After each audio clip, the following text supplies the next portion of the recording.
Comment ça se fait que Coca a été pendant presque un siècle la marque préférée des Français? Alors c'était la marque préférée des donc la première représentation du Père Noël tel qu'on le voit aujourd'hui dans l'imagerie avec du rouge, ça vient d'une publicité Coca-Cola dans les années 40. Tu as été directeur marketing de Coca-Cola Europe, donc tu as vu Coca de l'intérieur. On a fait la bouteille avec Karl Lagerfeld, il a pris son crayon et en 30 secondes, il a dessiné la bouteille. On savait que le jour où Red Bull allait arriver, ça allait mal se passer pour nous. On a rempli le Stade de France avec David Guetta au milieu du Stade de France. D'après toi, quel est le pays où on consomme le plus de Coca-Cola par habitant?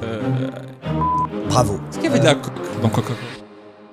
Bon Michel, merci beaucoup d'être venu. Je suis ravi de te recevoir. Avec plaisir. On est très contents. Donc je rappelle, Michel, même si tu as tourné la page depuis un moment, tu as été pendant un moment directeur marketing de Coca-Cola Europe. Donc tu as vu Coca de l'intérieur, qui est malgré tout une des écoles absolues du marketing. Et ça, c'était il y a un moment. Ensuite, tu as eu toute une carrière où tu as accompagné beaucoup de marques qu'on connaît d'ailleurs, que beaucoup de gens connaissent, dans la construction de leurs marques et dans leur marketing. On peut citer My Little Paris pour certains, Michel et Augustin, Mano Mano, La Fourchette qui est connue, peut-être même Adopte un mec à un moment. Et donc cet épisode est très intéressant parce que le business, c'est l'idée, le produit et la diffusion de ce produit-là. Là, on va parler diffusion, c'est parfois même plus important que le produit. Coca, c'est juste une boisson, c'est de l'eau sucrée. Mais pourtant, ça a été hyper bien fait en marketing. Et donc, on va apprendre énormément de choses. Notre audience adore ces sujets marketing. Donc, on est ravis de t'avoir. Et je rappelle aussi que tu as fait aussi un accompagnement pour Legal Place. Tu vas beaucoup coacher en marketing et ça m'a marqué. Et on est amis à côté de ça. On a fait quelques matchs Roland-Garros ensemble. Tu es un passionné de tennis et tu as aidé aussi, je pense, la Fédération de tennis française. On pourra en reparler après sur comment faire pour avoir des top 10 mondiaux français. Je me rappelle de ça, parce qu'on a beaucoup de top 100 français dans le monde, mais les top 10, on a du mal à rentrer dedans. Donc, ravi d'être là avec toi, Michel. Merci Rassem, ravi d'être là. C'est vrai que si on parle de Coca-Cola, c'est une marque extraordinaire qui a plus de 150 ans et une marque qui vend chaque jour 2,2 milliards de boissons par jour sur 8 milliards d'habitants. Chaque jour. Chaque jour. Et donc, pour arriver à ça, chaque jour, il faut effectivement… beaucoup de marketing. Beaucoup de marketing, beaucoup travailler, beaucoup de réflexion. Exactement. Sachant qu'il y a une concurrence extraordinaire. Donc, c'est des très beaux sujets. Sachant qu'il y a une concurrence parce que ça passionne beaucoup de gens de lancer leurs boissons. On a découvert ça à chaque fois qu'on fait un thème sur les boissons. Les gens sont comme des oufs, ils veulent lancer leurs boissons. Alors, moi, j'ai une première question pour démarrer. Comment ça se fait que Coca a été pendant presque un siècle la marque préférée des Français, jusqu'à très récemment en fait, jusqu'à il y a peut-être 5-6 ans, alors qu'elle vend de l'eau sucrée, gazeuse certes, mais c'est de l'eau sucrée. Et t'es la marque préférée des Français. Comment t'arrives à ça? Alors c'était la marque préférée des jeunes. Et ça n'a pas toujours été le cas. Okay. Les débuts de Coca en France ont été très compliqués. C'était en 1919 au Café de l'Opéra à Paris. Okay. Et la première fois que la marque est apparue, les gens ne comprenaient pas trop ce que c'était. Okay. Le vrai démarrage de Coca en France, c'était après la Seconde Guerre mondiale. Et c'est grâce en fait à la Libération. Parce que les Américains sont venus avec 2 produits, Coca-Cola et le chewing-gum. Donc Hollywood et Coca-Cola. Et donc ça a été tout de suite associé à un vent de liberté.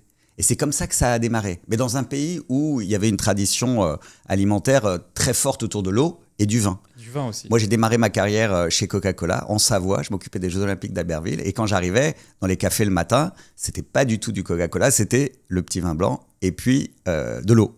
Petit vin le matin. Le matin. Et la part de Coca-Cola en Savoie, sur les 1000 points de vente qu'il y avait dans ce département, c'était de 7%.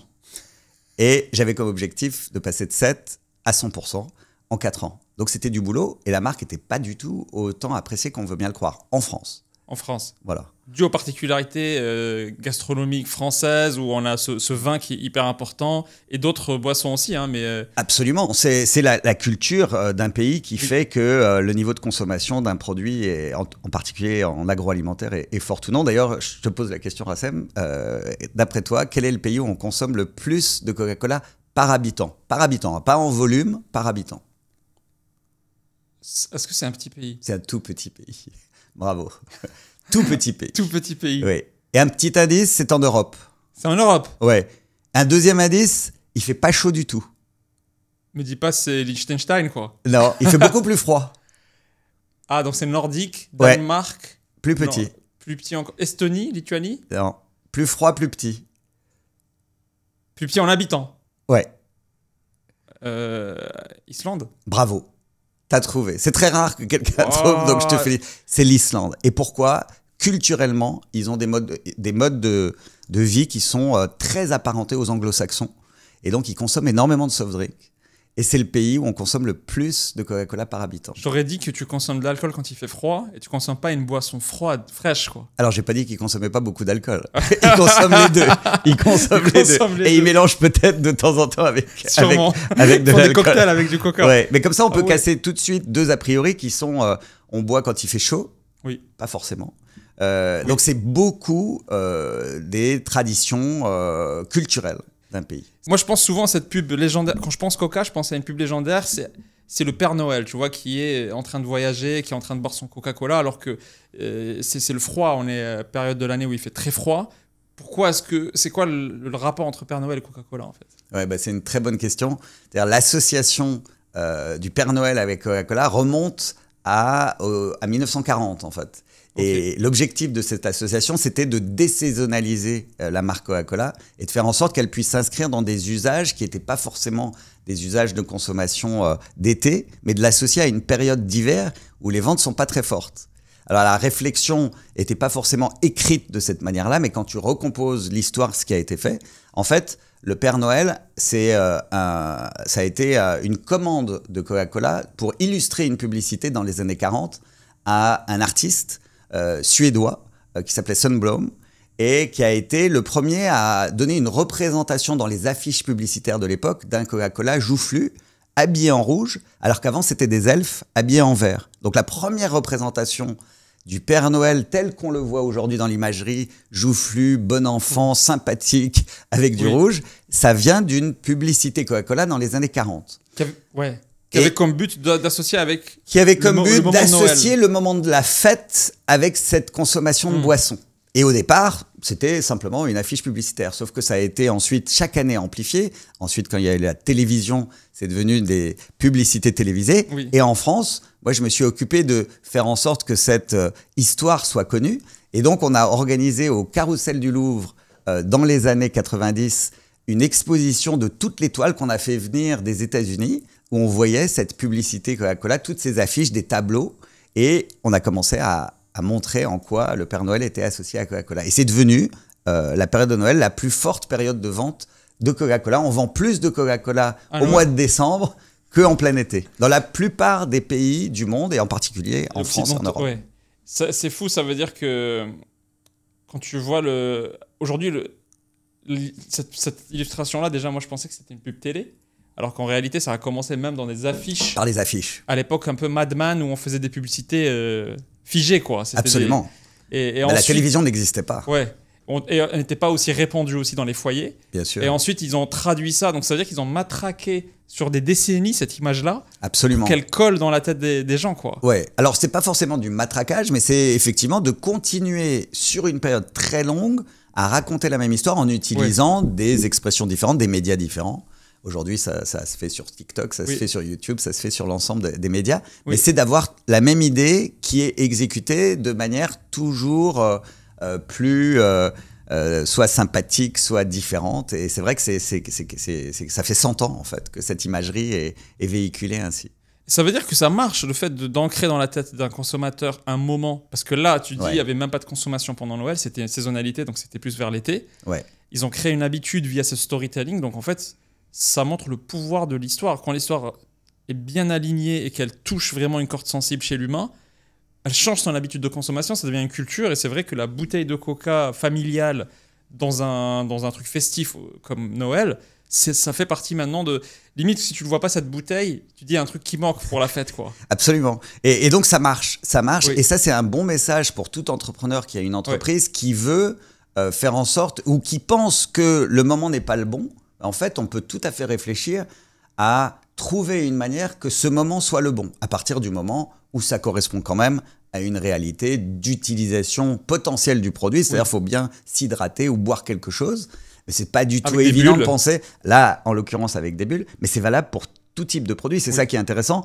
Et l'autre chose intéressante dans ce qu'on est en train de dire, je pense, c'est la pérennité. C'est-à-dire d'être capable de le faire sur une période très longue. Oui, sinon le message ne reste rentre pas. Ouais, il faut une répétition. Il y avait une stat qui disait que si tu vois pas une pub plus de 6-7 fois, elle a très peu de chances de rester dans ta tête finalement, parce que la première tu vas l'oublier, la deuxième tu vas dire ah j'ai déjà vu, j'ai l'impression déjà vu, la troisième tu dis c'est quoi cette marque, elle fait quoi, et c'est qu'au bout de la septième que ça colle vraiment en fait. Je t'arrête 20 secondes, je suis Rassem Flazi, président et cofondateur de Legal Place. Aujourd'hui, Legal Place, c'est le moyen le plus facile en France pour créer ta société. Si tu veux créer ton entreprise, il y a un code promo qui s'affiche en bas de cette vidéo. Clique sur le lien dans la description pour utiliser le service. Alors, si je peux me permettre de réagir par rapport à ça, moi, ce qu'on m'avait dit quand j'étais jeune, c'est qu'il fallait 13 fois, répéter 13 fois. Alors après, je me suis dit, c'est quand même beaucoup. C'est soit qu'on est nul quand on fait son message, s'il faut le dire 13 fois pour que la personne comprenne. Ouais. Et en fait, j'ai beaucoup changé d'avis. Je pense qu'il faut dire les choses peut-être que une fois, ou 2 fois, ou 3 fois, si c'est bien fait. Là où je suis d'accord avec toi, c'est qu'il y a le moment de découverte. Ensuite, on est peut-être intéressé. Ensuite, on est convaincu. Mais si le message est très bon, je ne suis pas sûr du tout qu'il faille faire les choses 6 ou 7 fois. Oui. Et donc, quand les gens... Il y avait beaucoup de gens qui venaient me voir, des agences de communication, qui me disaient il faut 13 de répétition. Ça leur permettait de gagner plus d'argent. Alors, ce n'est pas complètement faux, mais moi, je suis convaincu que si on est très bon dans son message et dans ce qu'on exprime, on peut faire les choses en le disant qu'une fois ou 2. Toi, tu me dis Legal Place, c'est le meilleur service, je vais voir. Alors, c'est bien que quelqu'un me dise, je crois beaucoup au bouche à oreille, oui. Mais si la personne me dit, moi, c'était top pour moi, je n'ai pas besoin que 13 personnes me le disent. Moi, oui. 2 ou 1, ça suffit. Quelqu'un en qui j'ai confiance. Finalement, si ton message est hyper pointu, hyper marquant, c'est un peu comme la poésie. Parfois, il y a des poèmes, tu entends une fois, ça te colle. Bah ouais. Et d'autres, il faut vraiment que tu les entendes 50 fois.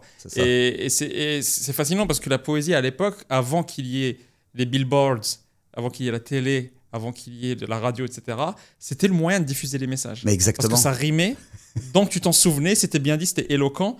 Et c'était comme ça, c'est pour ça qu'on payait des poèmes en tant que cours de roi ou pour faire un peu de propagande, parce que c'est via les poèmes que les gens pouvaient se répéter ça d'un village à un autre, etc. Et c'est fascinant de voir que on faisait de la poésie à l'époque. Bon, maintenant on fait des pubs TikTok. C'est pas la même chose.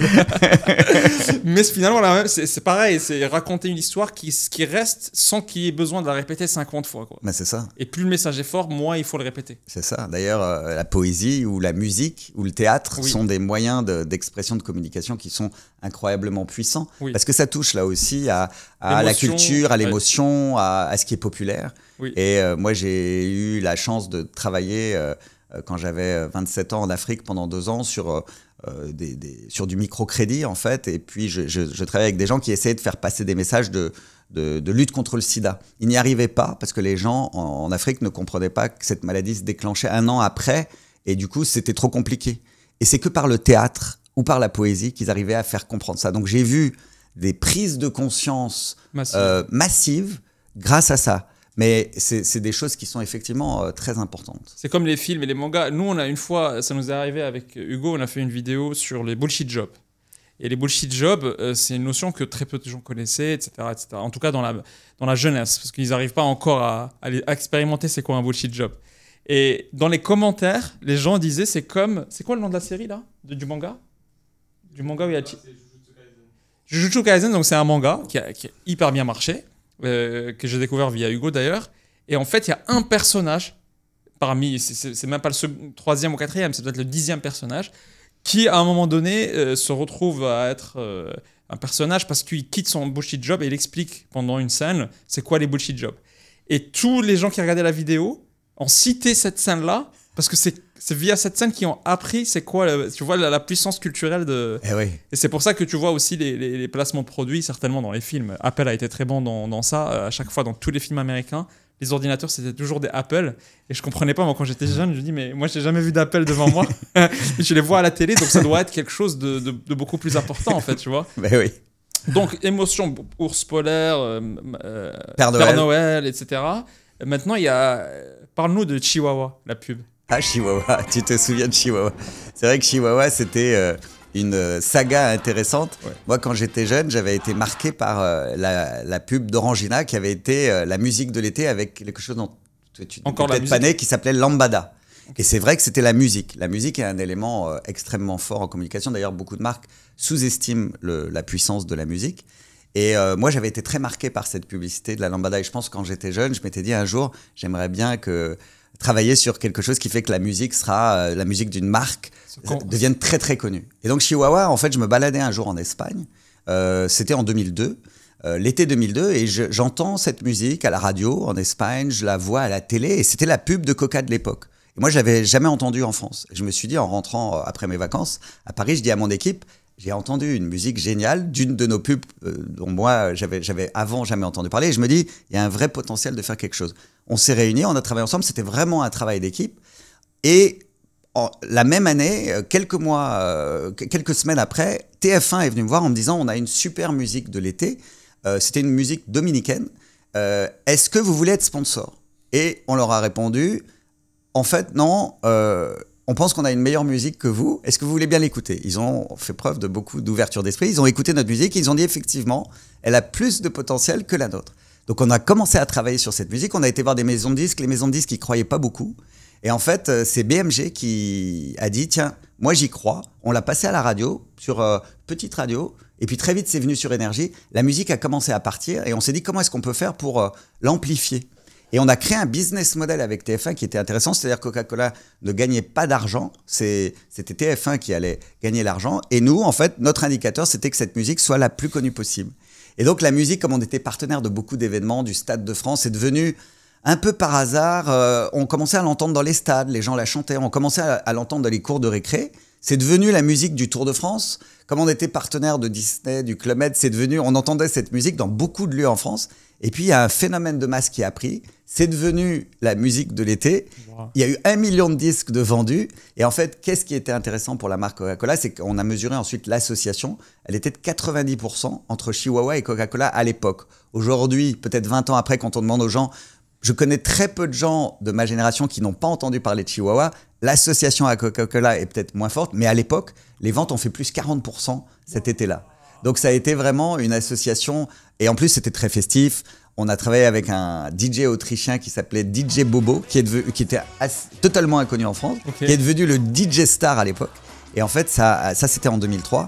Et pendant 4 ans ensuite, à chaque fois, on travaillait sur la composante musique de notre marketing, avec Jean Rock, avec pas mal d'autres DJ, avec David Guetta. C'est devenu...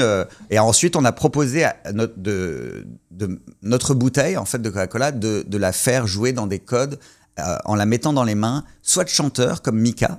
Tu as peut-être entendu parler en 2010 de cette bouteille Mika. Et ensuite, on a été voir des créateurs avec d'autres marques comme Coca-Cola Light, où on a fait la bouteille avec Karl Lagerfeld, avec Marc Jacobs. On est rentré dans une logique d'association avec des gens qui représentaient la culture du pays, soit française, soit européenne, puisqu'après, je m'occupais de l'Europe. Karl Lagerfeld avait une dimension européenne. Oui. Et puisqu'on rencontrait vraiment ces gens-là, quand j'ai rencontré Karl Lagerfeld, qui était une personnalité extraordinaire, on lui a simplement dit est-ce que vous êtes prêt à prendre cette bouteille et à la dessiner? Et il a pris donc on était à dîner, il a pris son crayon et en 30 secondes, il a dessiné la bouteille et ensuite il l'a confiée à ses équipes. Sa touche d'artiste. C'était vraiment sa touche d'artiste et la bouteille était magnifique. C'est probablement la plus belle bouteille. La bouteille ressemble à une silhouette en plus. Absolument. Donc, à sa propre silhouette. Ouais. Ah oui, la bouteille contour, c'est un élément de différenciation très fort. Oui. Et là, on parlera peut-être tout à l'heure du design, de l'importance des produits, du design. Tout ça, c'est lié. On parle marketing, mais c'est lié. Donc, ce qui est fascinant, c'est d'associer une musique. Comment tu associes une chanson à Coca? Est-ce que c'était les clips où on voyait Coca dans les clips où il y avait Chihuahua, la chanson? Alors ça, c'était la musique de la publicité. J'aurais dû dire ça. C'est la musique de la publicité, mais en tant que telle, elle peut plaire, mais on peut, quand on travaille sur des sujets marketing, en faire quelque chose de beaucoup plus large et de beaucoup plus utile pour une marque. Mais c'était un tube qui était un peu obscur encore, c'était pas le tube de l'été. Qui était totalement inconnu. Vous avez parié dessus. Oui, la publicité n'existait même pas en France. On a fait venir une publicité et on en a fait quelque chose de spécial pour un pays comme la France. Et ce qui est dingue, et on va en parler après, c'est que dans le monde actuel startup et tech, on fait jamais ce type de marketing. C'est qu'on va pas dans cette créativité aussi loin de dire est-ce que je vais parier sur un tube d'été pour pouvoir faire exploser ma marque. On est beaucoup plus aujourd'hui avec les plateformes de pub type Google Ads, Facebook Ads, etc. Beaucoup plus dans le chiffré, dans le marketing geek, plutôt que dans le marketing madman de associer. C'est pour ça que cet épisode est important, parce qu'on va réouvrir l'esprit des entrepreneurs d'aujourd'hui sur associer une émotion à une marque, associer une culture, un phénomène culturel à une marque, etc. Et un truc qui m'avait fasciné, c'est comment tu m'avais expliqué que Coca essayait aussi de se placer comme un moment de plaisir. C'était quoi? Comment se définissait Coca pour recréer une définition de Coca qui soit pas juste une boisson? Oui, absolument. En fait, ça, tu as dit plusieurs choses qui sont très importantes. La première, on y reviendra alors peut-être tout à l'heure, c'est quand tu parlais des entrepreneurs, des startups qui ne font pas forcément beaucoup de choses de ce type-là. D'abord, je le comprends tout à fait parce que le marketing de performance, c'est l'essentiel. Quand on crée un business, il faut d'abord être efficace, sinon on ne tient pas longtemps.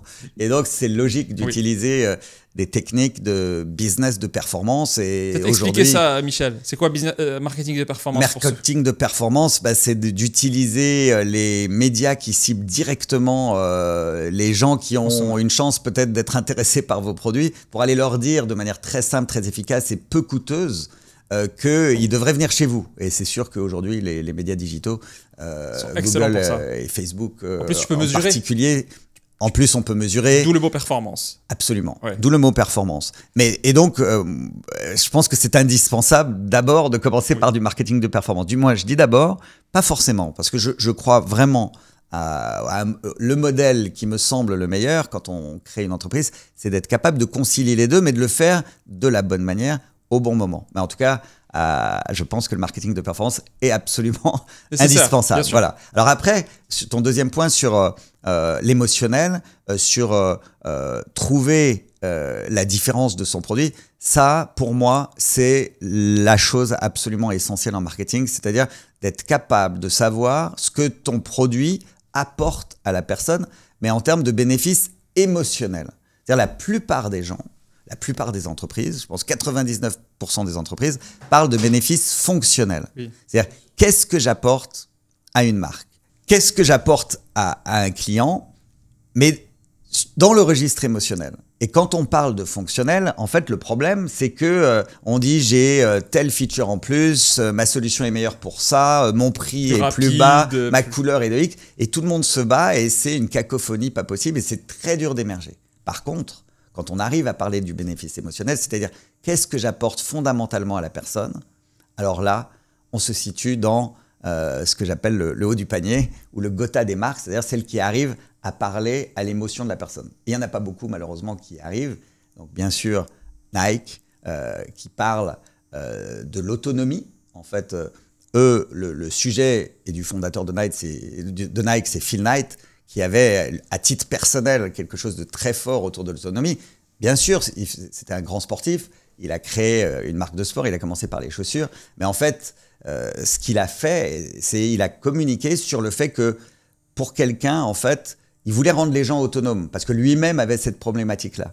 Et donc, just do it, ça veut dire tu peux le faire. C'est-à-dire n'importe qui peut le faire. Et dans toutes ses communications, quelles qu'elles soient depuis le départ, il dit la même chose. Et il parle de l'autonomie. Pendant 6 ans, ils ont arrêté de dire just do it, c'est-à-dire on ne voyait plus la signature de marque.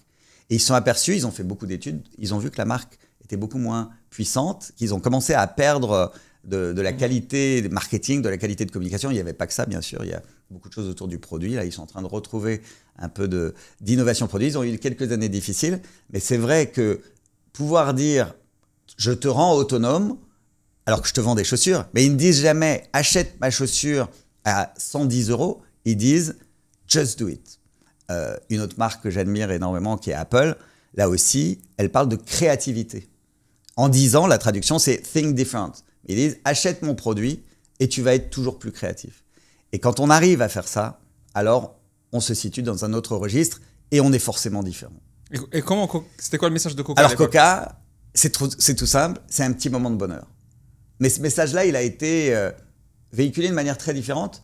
Et moi, je pense que l'une des meilleures campagnes, ça a été autour du happiness, des petits moments de bonheur au quotidien. C'est un Français d'ailleurs, Marc Mathieu, qui est un ancien de chez Danone, qui est devenu patron monde du marketing de Coca, qui a imaginé avec toutes ses équipes cette campagne en 2003. Et ça a été le début de toute la saga sur les petits moments de bonheur au quotidien, avec une créativité dans la manière de raconter cette histoire qui a été formidable. Et c'est vrai que Coca-Cola, c'est pas grand-chose en fait. C'est de l'eau, comme tu le disais, avec du caramel et de l'eau gazeuse.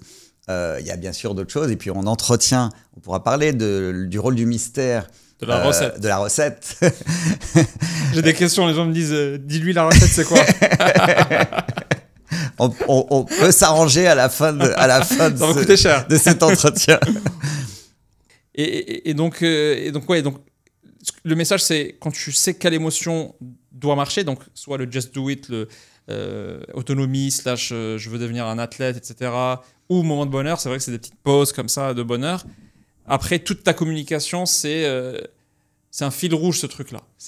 Toutes tes pubs, tu dois réexprimer cette idée-là dans une autre... Ah oui, alors pas forcément uniquement dans les pubs, dans tout. C'est-à-dire, c'est vraiment fondamental. Et comme je crois qu'on s'adresse aussi aujourd'hui à des gens qui créent des entreprises ou qui sont à la tête d'entreprises, quel que soit le produit, la solution, le service, quand un fondateur crée une entreprise, c'est par rapport à quelque chose qu'il a envie de proposer à des gens parce que lui-même probablement a vécu une expérience qui n'était pas idéale et il s'est dit je vais amener quelque chose de nouveau, plus. Et du coup, au lieu de se demander qu'est-ce que j'amène comme bénéfice fonctionnel et de présenter ce qu'il fait comme un bénéfice fonctionnel, c'est en fait qu'est-ce qu'il règle comme problème. Quel est le bénéfice mais en termes d'émotion qu'il apporte aux gens. Et c'est pour ça que c'est très intéressant de travailler directement avec les fondateurs. C'est-à-dire, qu'est-ce qu'un Phil Knight? Alors, j'ai pas eu du tout la chance de travailler avec lui, mais ensuite, j'ai travaillé avec les équipes de Nike quand j'étais chez Coca. On faisait un certain nombre de choses ensemble, en partenariat. Mais c'est vrai que tout au long de la vie de l'entreprise, ce qui est absolument fondamental, c'est cette idée d'autonomie. C'est-à-dire, cette idée d'autonomie, on la retrouve dans la mission de l'entreprise, on la retrouve dans les communications, dans les publicités, dans les promotions, on la retrouve partout. Même dans l'onboarding de tes nouveaux salariés. Absolument. Finalement. Tu dois leur communiquer cette culture et cet ADN, et ça devient un ADN. Et oui. Et il vaut mieux d'ailleurs recruter des gens qui ont ça en eux aussi, parce qu'ils s'y retrouvent, ils sont plus heureux, et puis ça donne quelque chose de vraiment fort et de très cohérent. 2 points avant de parler parce que là on parle des réussites de Coca. Il y a 2 autres points sur la réussite que je vais évoquer. Après on parlera de ce qui n'a pas marché parce que une marque teste énormément de choses et il y a des choses qui ne marchent pas. L'histoire des bulles et comment un adolescent découvre Coca, parce que pendant très longtemps c'était interdit les parents disaient c'est pas pour toi, c'est une boisson plutôt d'adulte, etc. Bon, pour le bien ou pour le mal on s'en fout, mais là on parle d'une marque et on apprend de ses pratiques. Comment Coca est arrivé à dire cette cible-là d'être un peu plus jeune, si j'arrive à les éduquer sur la consommation de Coca, bien sûr qu'ils vont continuer plus tard.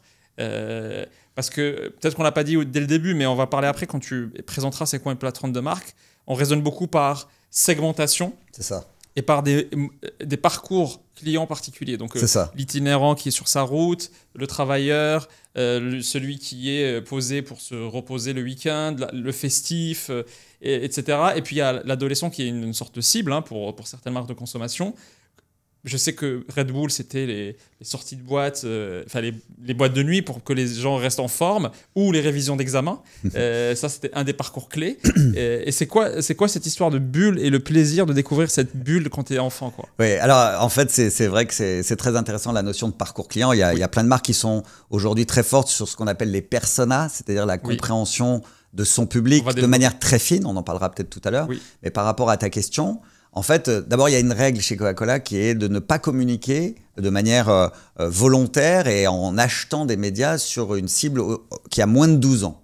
Donc ça, c'est quelque chose, c'est des pratiques qu'on s'interdit à nous-mêmes. Ça ne veut pas dire que les enfants de moins de 12 ans ne les voient pas, ne voient pas nos communications parce qu'ils sont à la maison ou qu'ils regardent. Mais il y a une règle de ne pas acheter des espaces publicitaires ou Donc ça, c'est une règle qui a été fixée. Par contre, ça ne veut pas dire que on ne s'est pas intéressé au parcours client des jeunes. Et quand on regarde, en fait, au niveau mondial, la manière dont le premier contact se fait avec une marque, c'est d'ailleurs intéressant pour tout produit, eh bien, ça se fait, en fait, en général, et on va dire, probablement, on n'a pas la donnée exacte, mais probablement 70% des cas, très jeunes, autour de 4 à 5 ans, dans une occasion qui est très spécifique, sur une journée qui est très spécifique, soit le mercredi, soit le samedi à 16h pour 60% de la population mondiale qui sont l'occasion des anniversaires. Donc à 16h, c'est le goûter d'anniversaire. Et en général, parce que tu peux pas mettre d'alcool. C'est à 4 ou 5 ans qu'on est la première fois exposé à cette marque et le premier contact avec la marque, c'est qu'est-ce que c'est? Je vois d'autres enfants qui la boivent et je veux en boire et la première réponse c'est non. c'est pas forcément bon pour toi. Et c'est les parents qui disent, t'es trop jeune pour en boire. Donc le premier contact, c'est un refus. Et ça donne plus envie. Mais c'est intéressant. Alors oui, ça donne plus envie. C'est l'interdit. C'est oui, c'est le jardin d'Éden. C'est le fantasme de l'interdit. C'est ce qu'a l'autre. Ça a l'air bon. J'ai envie, mais je peux pas parce que je suis trop jeune.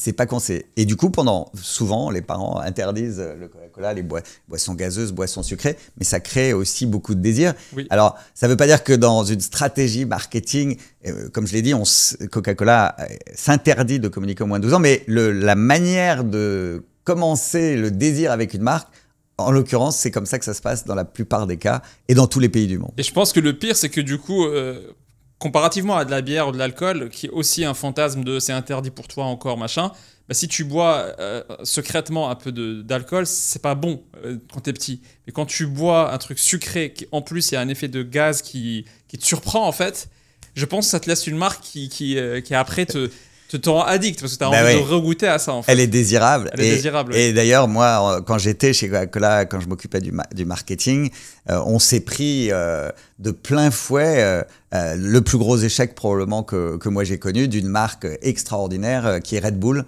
dont on parlera peut-être tout à l'heure. Et en fait, et dernier truc sur les personas, mais on va développer les personas parce que tu nous expliqueras ta méthode pour construire une marque. Ce qui m'avait impressionné quand on s'est rencontrés, c'est que cette technique avec Coca de dire, OK, il y a un persona qui est celui qui va prendre son sandwich à midi et donc il va aller dans les petits restaurations rapides, sandwicheries, etc. Et là, Coca avait une armée de commerciaux, entre guillemets, qui devaient aller dans les points de vente de sandwicheries et de kebab ou je sais pas quoi, et avait une checklist de tout ce qu'elle doit placer comme produit Coca-Cola. Donc le cendrier, le frigo, la table, la nappe, toutes les goodies. Et tu m'as dit qu'il y avait peut-être une douzaine de points. Et le commercial était limite payé selon combien ils ont pu placer d'objets brandés Coca-Cola dans ces points. Et c'est pour ça que même dans des pays en Afrique, tu vas voir le frigo Coca. C'est une invention incroyable parce que c'est un frigo gratuit que tu donnes aux commerçants. Et limite, il y a juste peut-être 2-3 bouteilles de Coca dedans et le reste, c'est d'autres produits. Mais la marque, elle couvre une superficie énorme en fait. Ouais. Dans ce que tu dis, il y a beaucoup de choses. Il y a à la fois une très forte compréhension des parcours, une très forte compréhension des clients. Si on prend l'exemple de Coca-Cola en France, il y a 400 000 points de vente. Il y a un nombre de circuits de distribution qui est extrêmement important. Il y a la grande distribution, bien sûr, qui représentait à mon époque 70% du business, mais les 30 autres %, c'est Auchan, les supermarchés. Etc. Auchan, Carrefour, les supermarchés. On a ensuite les fast-food avec McDonald's, Burger King, mais il y a ensuite toute une série de circuits de distribution qui sont les cinémas, les écoles, les universités, les stations d'essence. Oui. Il y a une complexité, donc 400 000 points de vente, un nombre de circuits de distribution et par circuit, une force de vente adaptée. Et chaque personne qui fait partie de cette force de vente, à l'époque, c'était la plus grosse force de vente en France avec 1800 personnes qui sont donc organisées de manière à la fois très centrée sur le marketing et très centrée sur la compréhension des clients, mais aussi qui a une organisation quasi militaire, c'est-à-dire avec une précision dans les objectifs. Et si on prend l'exemple que tu donnais du café, c'est vrai qu'à mon époque, il y avait 17 points de contact dans le café, de la porte d'entrée avec les autocollants, au comptoir avec les chevalets, avec les sous-bocs, avec dehors les parasols, avec les tabliers, les verres bien sûr, avec une notion d'ailleurs, ça te rappellera des choses sur l'importance de la qualité d'exécution. Il y avait chez Coca-Cola quelque chose qu'on appelait probablement toujours aujourd'hui le perfect serve, c'est-à-dire servir un Coca-Cola de manière parfaite à 4 degrés avec des glaçons, avec la tranche de citron. Et donc, et on formait les garçons de café à servir le Coca-Cola de manière toujours optimale, toujours à la même température pour que l'expérience utilisateur, alors aujourd'hui on retrouve ça en digital, mais dans le monde réel c'est pareil, il faut que l'expérience utilisateur soit parfaite. D'ailleurs Apple pour moi est un des exemples de ça. Quand on va dans un Apple Store, la qualité du contact avec les équipes d'Apple, on est toujours accueilli avec des gens qui sont polyglottes, qui ont les yeux qui brillent, qui ont leur t-shirt toujours nickel, qui ont le sourire, qui sont intelligents, qui répondent bien, empathiques, c'est exceptionnel. Et pour arriver à ce niveau de qualité, c'est beaucoup de travail, c'est beaucoup de réflexion. Et c'est la même chose chez Coca-Cola. Ce sont des entreprises qui qui ont mis la formation de manière extrêmement importante dans tout ce qu'elles font. Mais ça demande effectivement une discipline très forte pour faire ça. Et les stickers que tu mets sur la porte, ça me rappelle la fourchette, mais on va y revenir sur la fourchette et ses tactiques. Et en fait, là, j'ai parlé une fois, pour tout te dire, j'ai essayé de débaucher une ancienne de Coca en marketing en France. Et j'avais dit, mais la marque est tellement établie et connue de tout le monde, parce qu'elle m'avait parlé des budgets et des efforts qu'elle menait en France encore. Okay, donc c'est hyper récent, ça date de 2-3 ans. Parce que là, Michel, tu parles d'une période un peu l'âge d'or de Coca. On va le rappeler maintenant, Coca, en termes de vente de purs produits Coca, elle est en train de chuter, donc, parce que le sucre, parce que les gens ont pris conscience, et donc il y a de l'eau maintenant qui reprend la place du Coca. Mais elle m'avait dit que les dépenses étaient toujours énormes, et moi, dans ma tête, un peu naïvement, je me suis dit, ok, quand la marque est établie, tu réduis un peu les budgets. Et en fait, c'est pas le cas, parce que si tu ne maintiens pas cette pression marketing, de toute façon, tu perdras des parts de marché. Et elle m'avait parlé d'un truc aussi dans les parcours, c'est le fameux Paul. Donc quand le mec va chez Paul pour manger, dehors dans le tableau où Paul met ses... quand je dis Paul, ça peut être autre chose, hein, il met ses formules. Et en fait, du coup, tu as les formules sandwich plus boisson, et puis sandwich, boisson, dessert, etc. Sauf que Coca propose à Paul, au lieu de mettre sandwich et boisson, c'est sandwich et Coca. Absolument. Particulièrement. Et en fait, il convainc Paul en disant, écoute, si tu mets sandwich plus Coca, l'itinérant va peut-être s'arrêter parce qu'il a vu Coca et ça la trigger parce qu'il a l'envie qui est déjà enracinée, et tu feras plus de ventes que si tu mets sandwich plus boisson théorique, enfin anonyme, quoi. Et donc en fait ça crée un cercle vertueux parce que Paul ça lui rapporte plus, mais du coup Coca est encore plus affiché dehors, quoi. Absolument, et c'est l'intérêt d'avoir une marque très forte. C'est pour ça que je recommande toujours d'essayer de travailler sur sa marque quand on peut. Une fois qu'on a émergé un petit peu, qu'on commence à vendre, c'est très intéressant de travailler sur sa marque, parce que une marque forte, c'est ce qui est souhaité par les gens. Donc nous, quand on allait voir la grande distribution ou n'importe quelle enseigne, on disait, vous avez tout intérêt à vendre Coca-Cola, non seulement parce que c'est ça que les gens veulent, mais aussi, et ça c'était, on va dire, un des grands bénéfices qu'on amenait à la grande distribution ou à tous nos clients, c'est que c'est la première source de profitabilité d'un point de vente. C'est-à-dire, quand on va dans un hypermarché, le produit qui fait gagner, en tout cas à mon époque, en marge, le plus d'argent, c'était Coca-Cola. Et du coup, nos clients avaient intérêt à nous mettre en avant. Donc on travaillait avec eux. Et pour te donner un exemple, moi, quand j'ai commencé dans les années 90, il n'y avait qu'un endroit où on trouvait du Coca-Cola dans la grande distribution, c'était le rayon boisson. Et donc, c'était normal d'aller au rayon boisson pour trouver du Coca. Tu as traversé tout. Aujourd'hui, alors je ne connais pas le nombre, mais en 2010, il y avait entre 25 et 30 points de ce qu'on appelle délocalisation dans un même magasin. C'est-à-dire, c'est exactement ce que tu dis, on trouve du Coca-Cola au rayon pizza, on trouve du Coca-Cola là où on achète des poulets. C'est-à-dire d'associer son produit à des usages. Et à la sortie des caisses, par exemple, on trouve plein de choses, des boissons. Et ça, c'est comment on fait pour que sa marque rentre dans des usages qui ne sont pas forcément limités à un endroit très spécifique. Quand on avait été voir dans les années 90 Total pour vendre du Coca-Cola, on a été rejeté violemment, puisque chez Total, on y allait pour acheter de l'essence. Et il n'y avait pas du tout de boutique. Et donc, on a été voir des petites chaînes de distribution d'essence qui ont dit on va faire un test. Ça a très bien marché. 2 années après, on a commencé à s'étendre un peu. Et puis, Total a rappelé en disant tiens, on aimerait bien vendre des boissons. Et ça a commencé comme ça.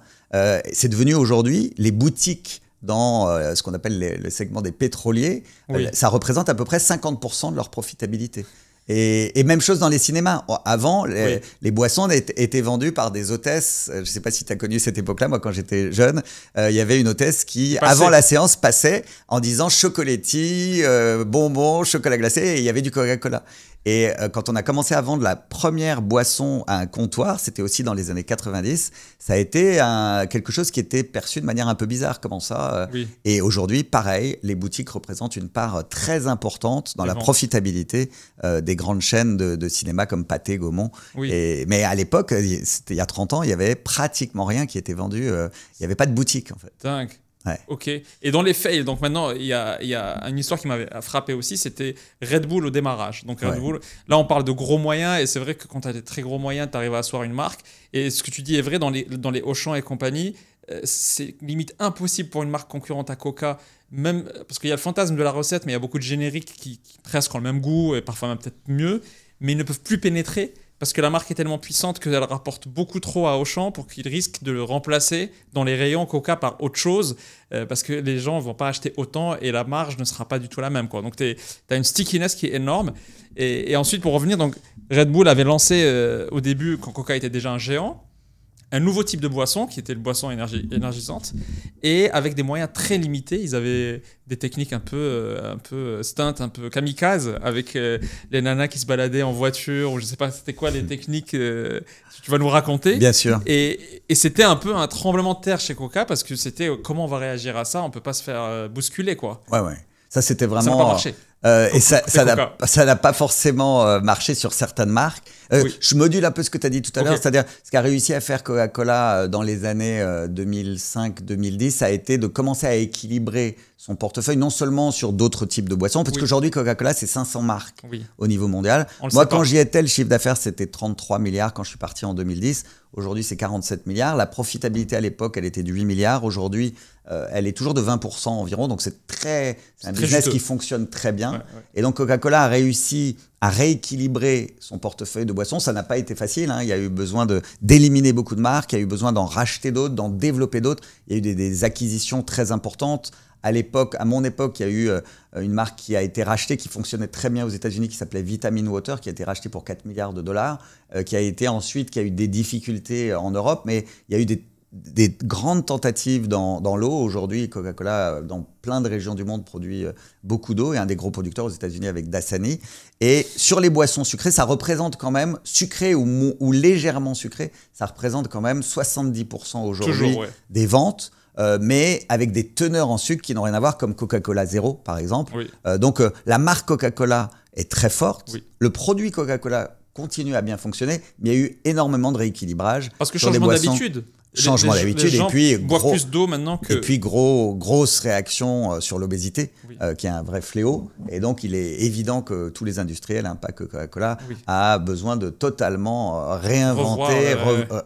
que ce soit en termes de teneur en sucre, que ce soit en termes de composition de produits. Et puis, l'avenir d'un Coca-Cola, c'est d'aller aussi vers des catégories de boissons sur lesquelles ils ne sont pas. Ce qu'a très bien fait aussi Pepsi, puisqu'ils ont été avec la marque Alvalé sur les soupes. Il y a de la diversification et il y a une capacité d'innover. Tu disais tout à l'heure que beaucoup d'entrepreneurs en France ou en Europe ou aux États-Unis lancent des boissons. Il y a de la place. Il y a de la place pour beaucoup de gens à partir du moment où on est capable de réfléchir à sa différenciation et être créatif dans sa manière de lancer la boisson de jus d'orange, là, comment elle s'appelle, qui a été rachetée par Coca. À l'époque, c'était Minute Maid. Il y a Minute Maid. Honest, et puis elle a un nom très court, là. Mais il y a des boissons qui se lancent et qui arrivent à se vendre après à Coca parce qu'ils ont réussi, ou à Pepsi ou à autre. Hein, ou à ne pas se vendre aussi. Ou à rester indépendant. Ouais, il y a pas mal d'entrepreneurs qui lancent des boissons et à partir du moment où c'est différenciant, on peut trouver son marché. C'est des business qui sont pas simples, hein, évidemment. Innocent. Alors innocent, oui, bien sûr. Ouais. Ça, c'est un exemple magnifique d'entrepreneurs qui ont lancé une marque avec un marketing extraordinaire dans la simplicité, avec de l'humour, avec de la pureté. Et d'ailleurs, très peu de gens savent que ça a été racheté par Coca-Cola. Parce qu'ils mettent pas le logo dessus. Oui. Et c'est vrai que c'est un marketing extrêmement intelligent. Alors, Red Bull maintenant, Red Bull, c'est quelque chose, moi, qui... C'est des génies en marketing. Ce sont vraiment des génies en marketing. Et moi, quand j'étais dans mon job au niveau européen, je les ai vus arriver et je me suis dit, c'est quand même exceptionnel ce qu'ils ont fait. Donc, on a d'abord pris cette vague-là, on a essayé de voir comment est-ce qu'on pouvait un peu s'en inspirer. Pour moi, c'est ceux qui ont réalisé le plus de choses extraordinaires en matière de contenu. Je sais que toi, tu travailles beaucoup sur le contenu des marques, un contenu différent, intelligent, qui apporte quelque chose aux gens. Et eux, ils ont été extraordinaires. C'est-à-dire la vision du fondateur de Red Bull, quand il a créé la marque, il a dit, je vais d'un côté créer une marque qui apporte de l'énergie aux gens, et deux, je vais créer une marque qui va proposer un contenu différenciant qui plaît à cette cible autour des thématiques de l'audace, autour d'aller au bout de soi-même. Et il a pris comme territoire le sport et la musique en particulier, en faisant des choses absolument extraordinaires et qui ont amené d'ailleurs pour moi, un des exemples qui m'avait le plus marqué, c'est le saut en chute libre de l'espace de Felix Baumgartner, que pratiquement 80% des gens au niveau mondial qui étaient en âge de voir des choses, on va dire, à l'époque, se souviennent. C'est-à-dire, pour être capable de concevoir qu'un type va sauter en faisant une chute libre de 13 km, ça ne se décide pas comme ça d'un claquement de doigts. Il faut d'abord avoir la vision et puis il faut avoir une capacité à l'exécuter. C'est un projet sur 5 ans. puisque ça demande un nombre des budgets qui sont non négligeables, mais surtout, parce que je dis au-delà du budget, c'est une manière de réaliser ça qui a été extraordinaire. C'est-à-dire, Red Bull était associé bien sûr au projet en visibilité, tout le monde savait que c'était Red Bull, mais ça a été fait de manière spectaculaire et avec une ambition fantastique. C'est-à-dire qu'il faut quand même être visionnaire pour voir des choses comme ça. Mais ça, c'était l'expression de tout ce que faisait Red Bull depuis le départ sur ces thématiques de l'audace. C'est l'ADN, l'audace, c'est donner des ailes. Et c'est vrai que c'est une marque, le bénéfice émotionnel, c'est je bois ça, je vais être un surhomme ou une surfemme. Et c'est vrai que quand on pense Red Bull, c'est extrême, c'est kamikaze, c'est audacieux, quoi. Et c'est pour ça qu'ils ont associé la marque à tout ce qui touchait à ça. Et c'est vrai que... Mais même les débuts, est-ce que tu te souviens de... C'est quoi les débuts à Paris de quand ils sont arrivés en France, ce qui était incroyable, c'est qu'ils étaient interdits avant. C'est-à-dire, pendant longtemps, nous, on était assez contents quand on était chez Coca-Cola parce que Red Bull n'arrivait pas. Parce que la taurine était interdite. C'est-à-dire, une des composantes de leurs produits... C'est vrai ça? Bien sûr. C'était interdit, la taurine, en France. C'est quoi la taurine pour La taurine, c'est un des ingrédients. Et d'ailleurs, dont le nom fait rêver, qui va me donner la puissance d'un taureau. Vous connaissez ça, Hugo? Donc ils ont beaucoup joué là-dessus et cette interdiction dont on parlait tout à l'heure pour un produit comme Coca-Cola, elle était encore plus forte peut-être pour un produit comme Red Bull puisque c'était interdit. Et donc les Français allaient acheter du Red Bull dans des soirées à Monaco, dans des pays limitrophes. En Andorre. Oui, absolument. Et j'entendais beaucoup d'histoires comme ça. Mais nous, on était ravis parce qu'on savait que quand Red Bull allait arriver, ça allait mal se passer. Et donc, on se dépêchait de développer la marque leader en France à l'époque, qui s'appelait Burn. Et on faisait des choses qui étaient quand même plutôt de bonne qualité. On faisait on a rempli le Stade de France avec David Guetta au milieu du Stade de France dans des burn soirées. On réunissait 40 000 personnes. La marque commençait à être distribuée. On s'était bien sûr inspiré de ce que faisait Red Bull aussi dans les bons circuits de distribution, c'est-à-dire les boîtes de nuit que tu évoquais tout à l'heure, les stations d'essence pour donner de l'énergie à ceux qui conduisaient. On le distribuait aussi dans les universités. On faisait beaucoup de choses. Mais on savait que le jour où Red Bull allait arriver, ça allait mal se passer pour nous parce qu'il y avait une puissance de marque puisqu'elle existait déjà depuis plus de 15 ans dans d'autres pays. Et puis, elle existait dans la tête de la plupart des gens par le contenu qu'ils avaient créé. La marque... déjà à ce moment-là? Et oui. C'est-à-dire le contenu digital circulait, le contenu média circulait. Et donc, les gens voyaient du Red Bull dans les sports extrêmes. Ça faisait rêver. Ça faisait rêver. La marque faisait rêver. Elle était interdite, elle faisait rêver. Donc, ça, c'est le combo qui fait très mal. C'est le Nike des boissons, quoi. C'est le Nike des boissons. C'est l'audace. Ouais, exactement. Et se surpasser, en fait, juste avec un produit qui est aussi de l'eau sucrée, finalement, parce qu'il n'y a pas beaucoup de... Et ils se sont lancés en France, donc, quand ils ont annoncé que la taurine était autorisée, donc c'était la grande nouvelle pour les Français, et ils sont arrivés, ils ont fait quelque chose de très intéressant, c'est-à-dire ils n'ont pas fait de médias, et ils ont mis... des très belles hôtesses qui conduisaient des petites voitures, et donc il y avait une quarantaine... je crois que c'était des mini. Des mini, pardon. Des mini décapotables. Des mini, ouais. Avec des canettes et des ailes. Et c'est très jolies filles avec de la belle musique qui circulait dans toutes les rues de France. Donc ils ont démarré aux Champs-Élysées, si je me souviens bien. Ça coûte pas... C'est pas ça coûtait pas très cher. Je crois que c'était 300 000 €. Contrairement à une campagne de communication pour une marque de cette notoriété qui se lance, qui aurait pu être de 10-20 millions d'euros sur une année. Là, avec des budgets très limités, en faisant des choses différentes, spectaculaires, puisqu'à l'époque, ça n'existait pas beaucoup, ce genre de choses. Oui. C'est comme Abercrombie & Fitch aux États-Unis, dans leur boutique à New York, où ils mettent en avant des gens, des jeunes personnes, hommes, femmes, très belles. Et d'ailleurs, on peut aujourd'hui peut-être critiquer ce genre de pratique. C'est plus très faisable aujourd'hui. C'est plus très faisable, mais à l'époque, c'était des choses vraiment différenciantes. Donc moi, je crois beaucoup à un marketing qui ne coûte pas forcément cher du tout. Puisque quand j'ai quitté Coca et que j'accompagne aujourd'hui des marques qui n'ont pas du tout ces moyens-là, il faut être beaucoup plus créatif et s'inspirer justement d'un marketing innovant qui va toucher les gens de manière originale, qui les fait sourire, qui les fait rire. Oui. Nous, on avait fait avec Michel à l'époque une publicité Viking pour Legal Place en disant que l'entrepreneur, c'est un peu un hacker, c'est un viking en fait, c'est un conquérant. Et il est limité par des pratiques d'administration françaises, vieillottes, etc. Et donc, il y avait à l'administrateur français. Tu l'avais vu, Hugo, cette pub? Et donc, quand je montrais à la pub à Michel, il m'a dit c'est excellent, c'est ce qu'il faut créer. Et il m'a dit maintenant, il faut que tu déguises des gens en viking à Paris et que tu les fasses partir à la Défense. Tu te souviens de cette idée-là? Oui, bien sûr, et que tu les envoies dans les rédactions des grands journaux, etc., habillés en viking. Oui, pour marquer. Pour marquer. Et je pense que Red Bull, quand ils ont fait ça, c'était le signal de on est arrivé en France. Et on est en voiture, on est là, on est présent et voyez-nous. C'est ça. Et après, ils ont continué à faire un marketing vraiment très intelligent en faisant pas de médias pendant 5 ans. Ils faisaient que des actions liées à leur ADN qui étaient la musique, les sports extrêmes et de la surprise, tout le temps de la surprise. Et donc, moi, je regardais ça, je dis, ils sont vraiment très forts. J'ai beaucoup appris à cette époque. On n'arrivait pas forcément à aller aussi vite qu'eux pour copier, puisqu'il y a quand même, quand on est en marketing, on copie beaucoup. On s'inspire Génie beaucoup. copie. C'est beaucoup de copies. Hein. En toute humilité, c'est beaucoup de copies. On s'inspire toujours des meilleurs. Oui. Et après, en fait, ce qu'on avait fait, c'est, on en parlera peut-être aussi tout à l'heure sur l'innovation. On avait fixé un cadre à l'innovation qu'on appelle le 70-20-10.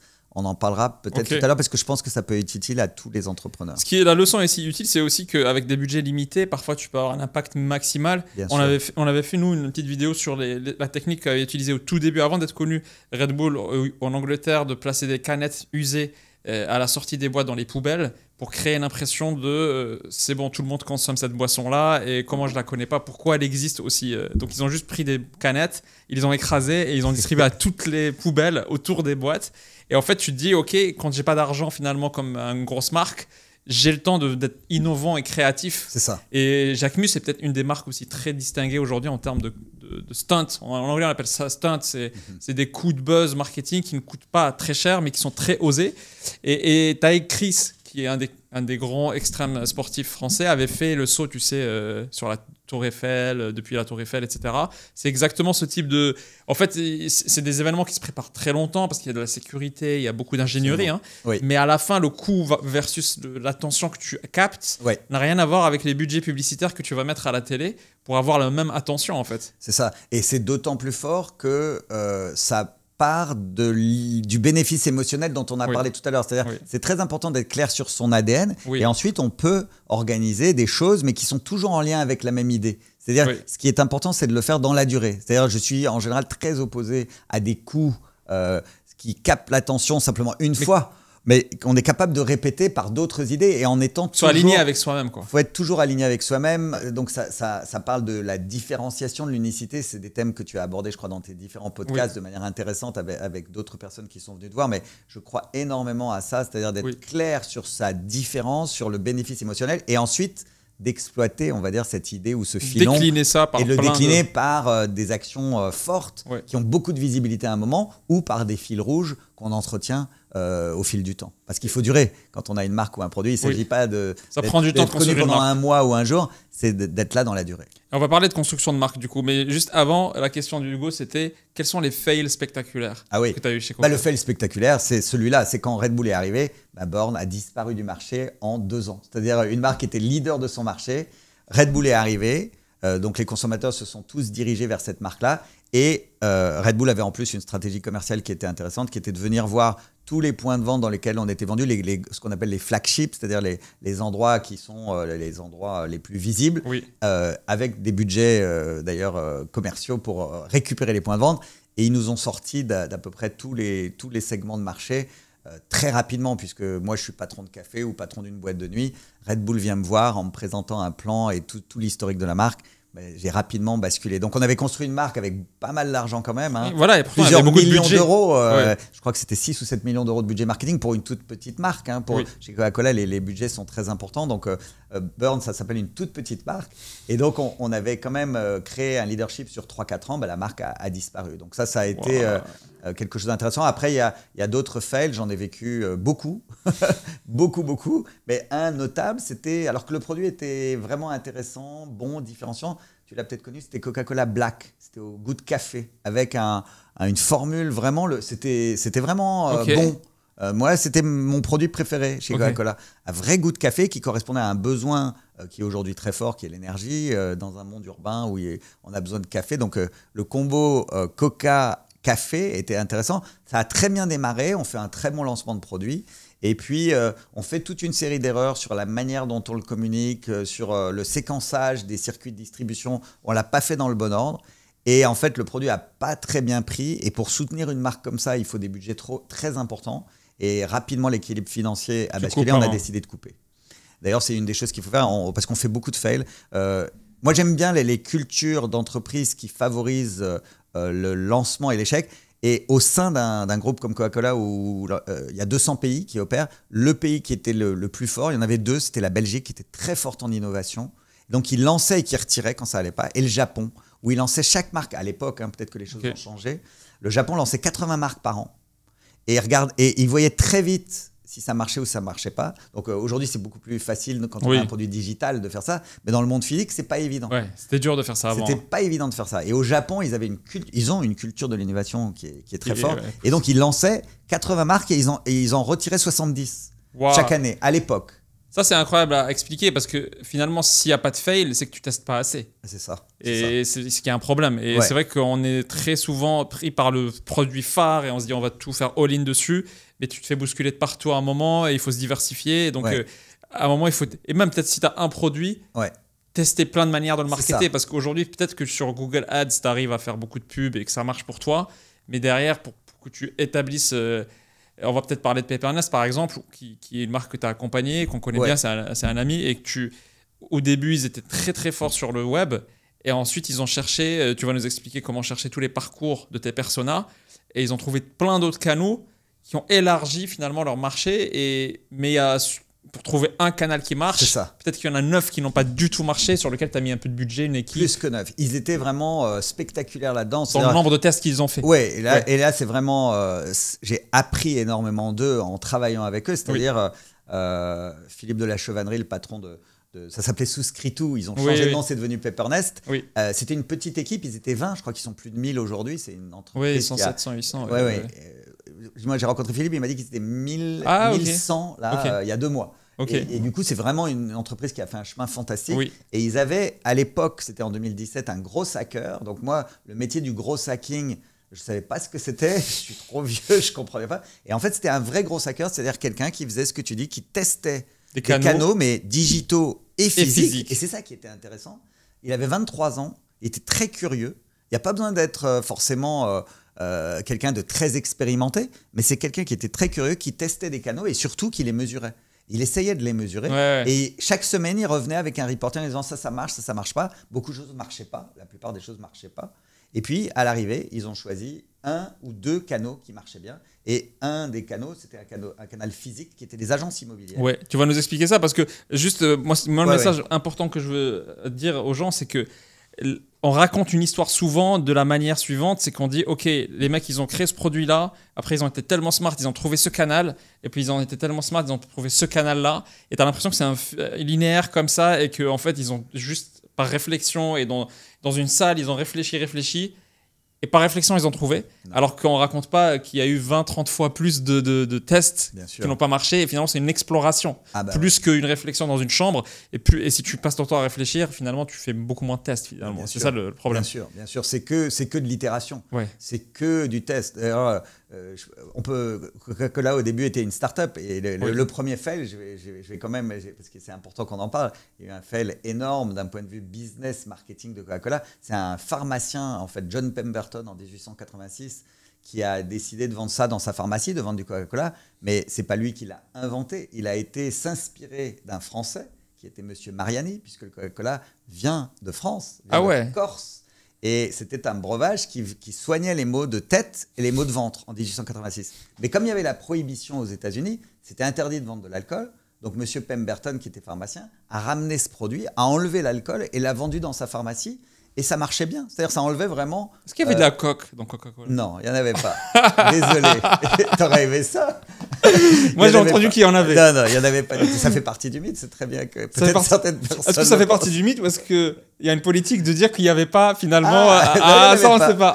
Oui, peut-être. J'étais pas là, mais il n'y en avait pas. La formule n'a jamais changé d'ailleurs. Mais ce qui est intéressant, c'est qu'il le vendait que dans un circuit de distribution, ce produit, en fontaine. Et un jour, quelqu'un, 2 ans après, est venu le voir en lui disant moi je pense que ce produit il a un gros potentiel et ça serait bien de le vendre dans des bouteilles.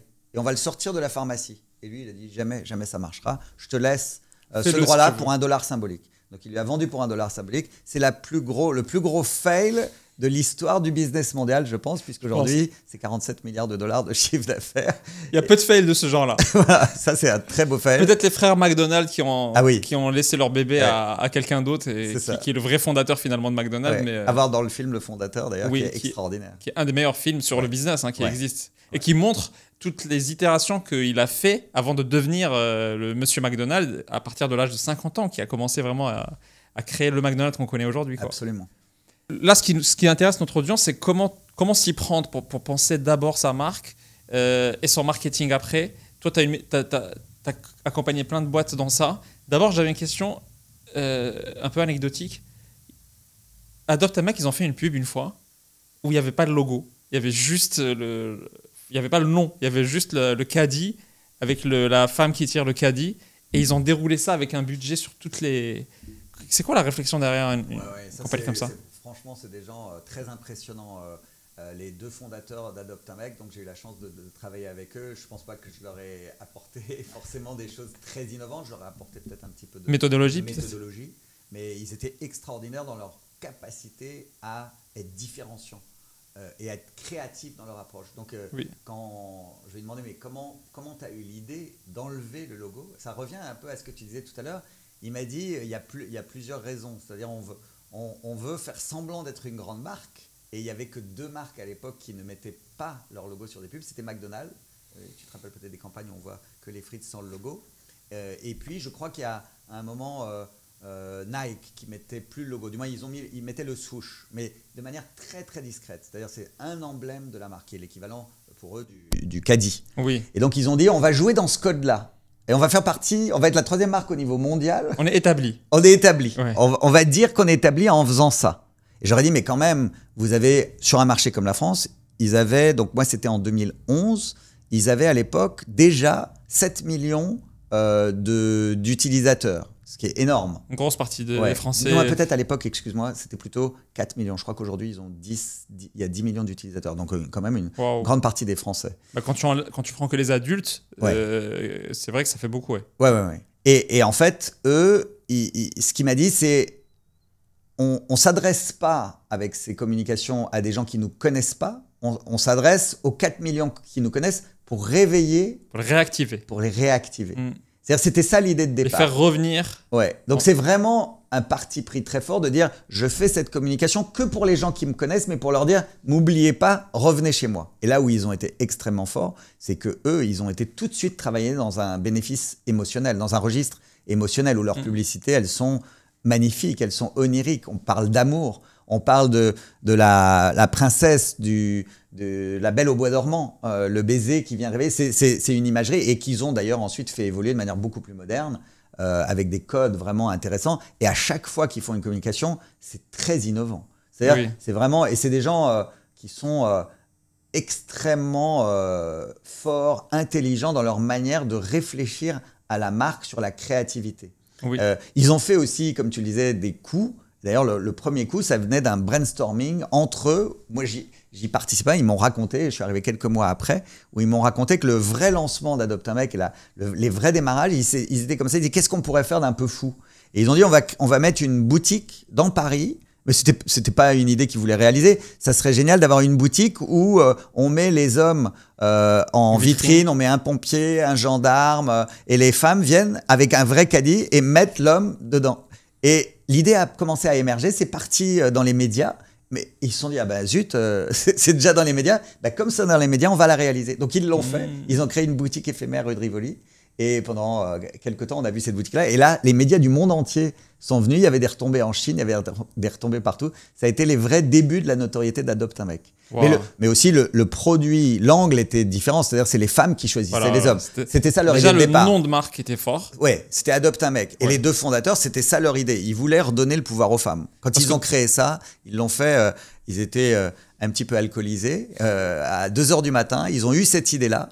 Et ils ont testé auprès de leurs copines. On se dit, mais c'est génial, on y viendra tout de suite. Et c'est parti très vite. Parce que le challenge des apps de rencontre, c'est ramener les femmes. Bien parce sûr. qu'il y a beaucoup plus d'hommes que de femmes. Et donc, si tu prends cet angle-là, c'est la femme qui choisit, ça renverse l'équilibre du pouvoir. Quoi. Absolument. Ouais, idée de génie.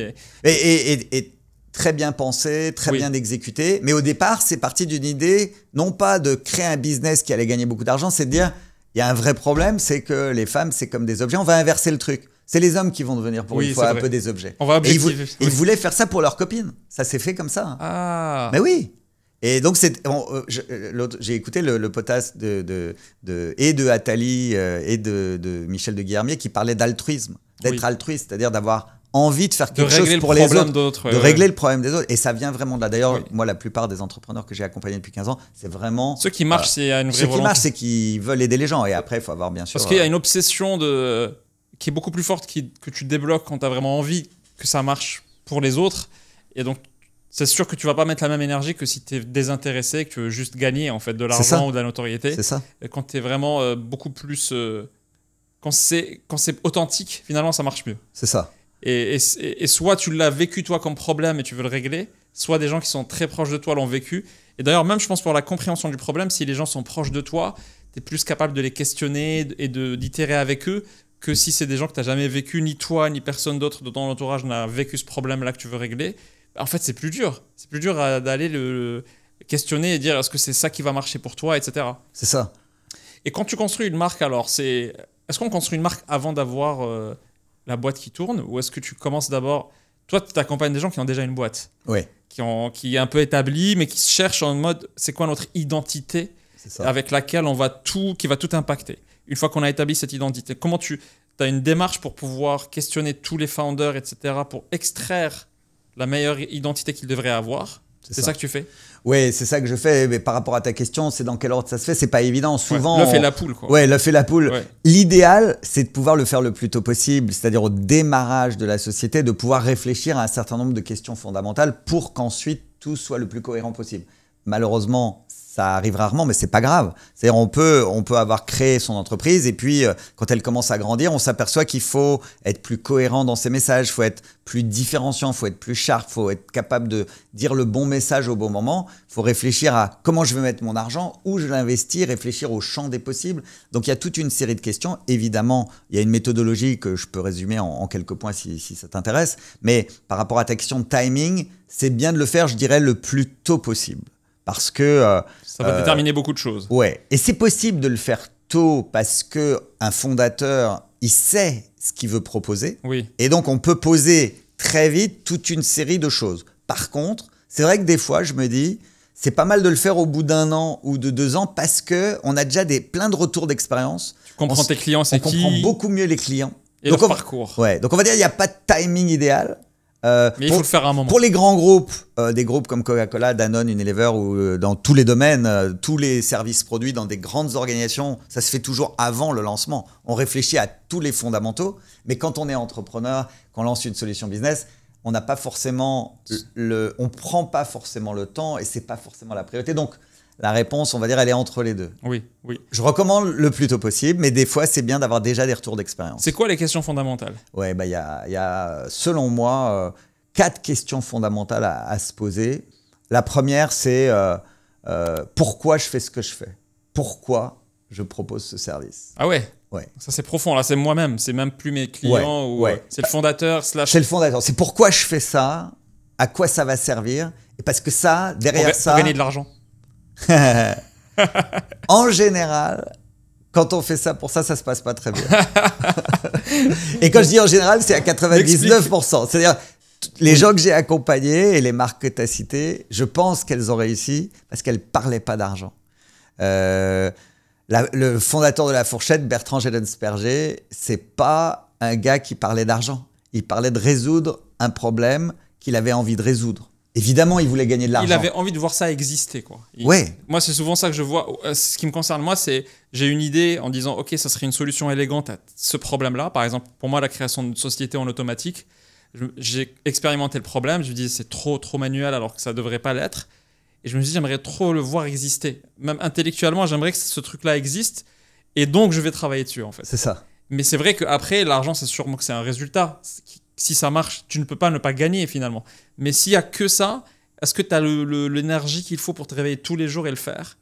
Je pense pas. Ouais. Je pense pas. Ça existe évidemment. Il y a des gens, qui réfléchissent, des gens même qui peuvent venir de la finance. Moi, j'ai rencontré beaucoup d'entrepreneurs qui viennent de la finance, mais qui réfléchissent très bien, qui sont intelligents, qui disent tiens, là, il y a une opportunité de marché. Je regarde la concurrence, je regarde qui. Ils sont plus froids dans l'analyse. Très froids dans l'analyse. Et ça marche. Hein. Je citerai pas de nom. C'est des gens que c'est pas forcément les gens que je préfère, mais ils ont beaucoup de mérite à réussir ce qu'ils font. Donc ça existe. Mais de mon expérience, les gens que j'ai rencontrés qui ont réussi, c'est des gens qui réfléchissaient beaucoup plus par rapport à eux, ce qu'ils avaient envie de faire, de proposer, qui allait régler quelque chose. Tu penses que Michel et Augustin avaient cette approche? Oui, alors Michel et Augustin, tu disais juste avant que c'est moi qui les ai accompagnés, c'est plutôt eux qui m'ont donné des idées. C'est-à-dire j'ai eu la chance de les côtoyer, c'est devenu des bons amis, Michel et Augustin, qui sont deux personnalités très différentes et que j'apprécie vraiment pour des raisons différentes, mais c'est des gens qui m'ont beaucoup appris. Donc quand moi-même j'avais créé un business qui s'est plus ou moins bien passé, qui s'appelle monmarché.fr, où moi j'ai eu quelques difficultés d'association. La boîte a été revendue à grands frais, mais j'ai beaucoup appris. Et pendant que je travaillais sur mon marché, j'ai eu la chance de rencontrer Michel et Augustin et qui m'ont ouvert des nouveaux horizons de réflexion sur comment faire du marketing avec un sujet qui est essentiel, qui est la différenciation. C'est-à-dire comment être différent dans tout. Différent en matière de produit, différent dans la manière de raconter son produit, différent dans la composition du produit et qui se retrouve à tous les niveaux de l'entreprise. C'est-à-dire les collaborateurs qui recrutent sont différents. Ils leur demandent à tous de passer un CAP boulanger-pâtissier. Ils veulent des personnalités différentes, ils veulent que le rapport à la marque soit différent. Ça, c'était à mon époque. Hein. Quand je dis mon époque, c'était 2010, 2011, 2012. Les choses ont peut-être évolué. Je ne connais pas l'entreprise de l'intérieur aujourd'hui. Mais de ce que j'ai vu, c'était vraiment extrêmement intéressant de voir comment ce qu'ils faisaient était très différent, avec beaucoup d'humour dans la manière de raconter leurs produits. La vache à boire, c'est-à-dire c'est un yaourt normalement, mais ils disent c'est une vache à boire. Et dans chaque chose qu'ils font, ils le racontent de manière différente. C'est décalé. Et là, leur tête dans le truc, à leur nom. Ouais. Y a le truc aussi cuisine artisanale où on cuisine nous-mêmes. Nous, les fondateurs, cuisinons. C'est pour ça que c'est notre nom. C'est un peu le chef, quoi. Absolument. Et la manière dont eux se définissent, c'est-à-dire quand ils se présentent, ils disent on est les trublions du goût. C'était leur slogan. Les trublions du goût. Et tu penses ça a joué tout ça? Évidemment. Pour moi, c'était leur succès, c'est la différenciation. C'est la manière de réfléchir ou tout ce qu'ils ont fait. D'ailleurs, je suis très admiratif de Michel et Augustin parce que, selon moi, en France, il n'y a pas beaucoup de marques dans les 30 dernières années qui a réussi à devenir une marque aimée, connue et appréciée dans les nouvelles marques. Bien sûr, il y a plein de très belles marques en France. Les marques préférées des Français pour les hommes, c'est Decathlon. Pour les femmes, c'est Yves Rocher. On peut parler... Amazon à un moment aussi qui a réussi à devenir... Alors Amazon, c'est une marque appréciée pour son service et détestée pour plein d'autres raisons. Oui. Plein d'autres raisons. Il y a le côté Père Noël qui te ramène des colis chez toi avec le sourire. Ils font beaucoup d'efforts pour se donner une image sympathique, mais c'est une marque qui est très segmentante. Beaucoup de gens détestent cette marque et beaucoup de gens pour les conditions de travail certainement. D'ailleurs, c'est aujourd'hui avec Coca-Cola et c'est un peu la même chose. Beaucoup de gens pour d'autres raisons, obésité, empire du mal américain. Il y a beaucoup de difficultés. Donc première question, pourquoi tu le fais, qui tu es toi? Et pourquoi c'est toi qui le fais? Pourquoi c'est pas quelqu'un d'autre, ton voisin, qui fait ce truc? Et ça implique des choses sur ta mission, sur ton ambition, sur ce que tu veux proposer, puisque ça enclenche plein de choses, cette première question-là. Donc c'est pourquoi tu le fais. 2, c'est en quoi je suis différent. Donc de beaucoup travailler sa différenciation produit d'abord. C'est-à-dire la différenciation va avoir un rôle majeur sur la qualité de ton service, produit, idée, solution, puisque le marketing s'applique à tout ça. Le marketing, qu'est-ce que c'est? C'est simplement la réflexion que tu as sur ce que tu proposes pour le proposer de la manière la plus valorisante à des gens qui en ont potentiellement besoin. C'est ça, le marketing. Donc, c'est essentiellement du bon sens et de la méthode. Il n'y a rien de plus que ça. Et pourquoi est-ce que tu es différent pour... Juste indifférent? Est-ce que tu choisis au hasard la différence? Ah non, pas du tout. Pas du tout. Faut partir d'abord de son constat. Le constat que tu as fait sur Legal Place, c'est qu'il y avait un énorme vide. Et du coup, il faut qu'il y ait une envie aussi de l'entrepreneur de se lancer là-dedans parce qu'il n'y a rien qui se fait facilement. C'est des aventures de 10 ans minimum. Moi, j'ai pas connu... j'ai connu qu'un cas qui est Zenly, qui a été très rapide et pour des raisons d'ailleurs intéressantes. C'est des gens extrêmement doués. Mais en général, c'est 10, 15, 20 ans. Hein. Ça se fait pas par hasard. Donc, faut être clair sur ce qu'on veut proposer. Et la différenciation, ça se fait en réfléchissant beaucoup à qu'est-ce qu'on a envie de proposer de différent, mais aussi, bien sûr, par rapport à la concurrence. Regardez tout ce qui existe et essayez de toujours faire mieux. Et trouver l'angle par lequel, si tu es différent, ça va marcher quand même. Parce que c'est pas juste n'importe quelle différenciation. Et surtout dans le consumer, parce que là, tu parles beaucoup de marques de consumer B2C. Ouais, mais en B2B, c'est totalement valable. Oui, bien sûr. Ouais. Mais je veux dire, on parle de secteurs qui sont crowded, qui sont remplis déjà d'offres. La boisson, tout le monde veut avoir une boisson, les restos, les biscuits. C'est des marchés qui font rêver énormément de gens. Bien donc, sûr. tu as de la concurrence de partout. Bien sûr. C'est vrai que ces problématiques-là sont moins importantes quand tu es dans un service tellement nouveau où il y a 0 acteur. Si tu veux des robots chirurgicaux et que tu es le premier robot chirurgical, bon, tu vas moins te poser. Mais quand même, tu te poses la question pourquoi je le fais. Pourquoi je le fais. Parce que Et ensuite, comment je le fais. Parce que normalement, s'il y a un marché, très vite, il va y avoir des gens qui vont faire comme toi, qui vont te copier, qui normalement vont être rapidement meilleurs que toi et qui vont mettre plus d'argent que toi, puisqu'il y a toujours des gens plus riches que toi. Et plus smart aussi. Donc normalement, si tu es sur un bon marché avec une bonne idée, normalement, tu vas te faire doubler. Oui. Ça serait bizarre que personne ne fasse mieux que toi, puisqu'il y a toujours meilleur que toi. Ça veut dire que le marché est trop petit s'il n'y a personne qui vient en fait. Alors ça peut vouloir dire ça. Ouais. Et je vais prendre un exemple intéressant, si on reste dans le domaine des boissons, d'un mec qui a été génial, qui est sur un marché qui est très très embouteillé, en particulier en France, qui est le marché de l'eau. C'est-à-dire un gars, il est arrivé il y a 30 ans en disant, le marché de l'eau en France, il y a des dizaines et des dizaines de marques, des sources partout, c'est très embouteillé. Oui. Et le gars, il a dit, je vais devenir leader, c'est moi qui vais vendre le plus d'eau en France dans 20 ans. Les gens regardaient en disant, mais comment tu vas faire ? Alors là, il y a un bon outil, c'est un mapping, bien sûr. Tout le monde sait ce que c'est normalement un mapping. Tu fais un cadran et il faut trouver les bons axes. Et une fois que tu as trouvé les bons axes, des axes de marketing, de perception marketing de ton produit, tu dis où je vais me lancer. Donne des exemples d'axes. Je vais prendre l'exemple dans l'eau. Le marché de l'eau, il y a plein d'axes possibles, mais les 2 bons axes, c'est un axe de bénéfice produit fonctionnel. Est-ce que j'apporte un bénéfice Voilà. Magnésium. Est-ce qu'il y a beaucoup de fer ou pas là. Voilà. Et prix. Un axe très cher, pas cher. Et donc, sur l'axe, par exemple, bénéfice, produit fort, il y a plein de marques d'eau qui y sont. Il y a Volvic, Contrex, Evian qui dit carrément qu'il amène de la jeunesse. Donc, ils sont bénéfices et santé. Ça a été très longtemps dans l'imaginaire associé à la marque des mamans. Pour quand on a un enfant, il faut boire de l'Evian. C'est bon pour son enfant. C'est pas faux. C'est pas faux, hein, c'est une très bonne eau, Evian. Oui. Mais ils ont été très bons en marketing. C'est un de mes meilleurs copains qui s'est occupé de lancer il y a très longtemps la campagne des bébés rollers, qui a été un coup marketing extraordinaire. Oui. C'est Michael Aidan, s'il écoute, je le salue ici. Il est extrêmement fort en marketing. Et ils ont été se mettre sur la jeunesse avec les bébés rollers, ça a renforcé ça. Ils ont même été se vendre, on parlait des points de vente, en pharmacie. Ils ont été mettre la marque en pharmacie pour dire c'est une marque qui a des bénéfices santé. Et prix, Evian, très cher, et d'autres marques un peu moins chères. Et ce gars-là, il a regardé ce mapping, il a dit où je vais aller. Je vais aller dans l'espace qui est non prix, qui est pas cher du tout, et pratiquement aucun bénéfice fonctionnel perçu. Il a créé Cristalline, et c'est devenu de loin le leader en France de l'eau. Et ça, je trouve ça génial. C'est-à-dire, il a été prendre un espace non pris sur des choses qui ne sont pas évidentes. C'est-à-dire, je propose une eau pas chère du tout, mais avec des conséquences produits qui ne sont pas évidentes. Hein. C'est-à-dire, le plastique, à l'époque, il fondait dans les mains. Oui. Moi, je ne pouvais pas acheter du Cristalline. Ça me coulait dans les mains. Et je ne pensais pas que ça allait marcher comme ça. Oui. Et là où il a été génial, c'est qu'une fois qu'il a pris une grande part du marché parce que ce n'était pas cher, il a commencé à monter en gamme, le plastique mieux, ça fond plus dans les mains. Et là, il est actuellement, depuis pas mal d'années, moi je dis ils sont sur une stratégie de création de valeur avec des parfums, avec de la différenciation produit. Et c'est une stratégie que je trouve remarquable. C'est-à-dire comment, sur un marché hyper embouteillé avec une concurrence terrible, en particulier en France où l'eau, c'est un truc qui est super bouché, comment je fais pour prendre le leadership ? Et en volume, je crois qu'il fait 2 fois plus que le deuxième acteur du marché en France sur l'eau aujourd'hui. Mais donc, on peut, même aujourd'hui, dans un marché très embouteillé, trouver sa place parce qu'on est différent. Donc là, on a dit pourquoi je le fais, en quoi je peux être différent. En quoi je peux être différent. Dans cette map, donc je dessine ma map et je regarde les acteurs qui existent. Ouais. Et s'il y a une place à prendre. Ouais. Et est-ce qu'elle m'intéresse personnellement à prendre cette place, quoi. Aussi. Parce qu'elle est alignée avec... C'est ça. Pourquoi je le fais, quoi. C'est ça. Et cette différenciation, la difficulté, c'est qu'il faut l'entretenir dans le temps. Parce que, donc je suis Nike, différenciation très forte avec le design.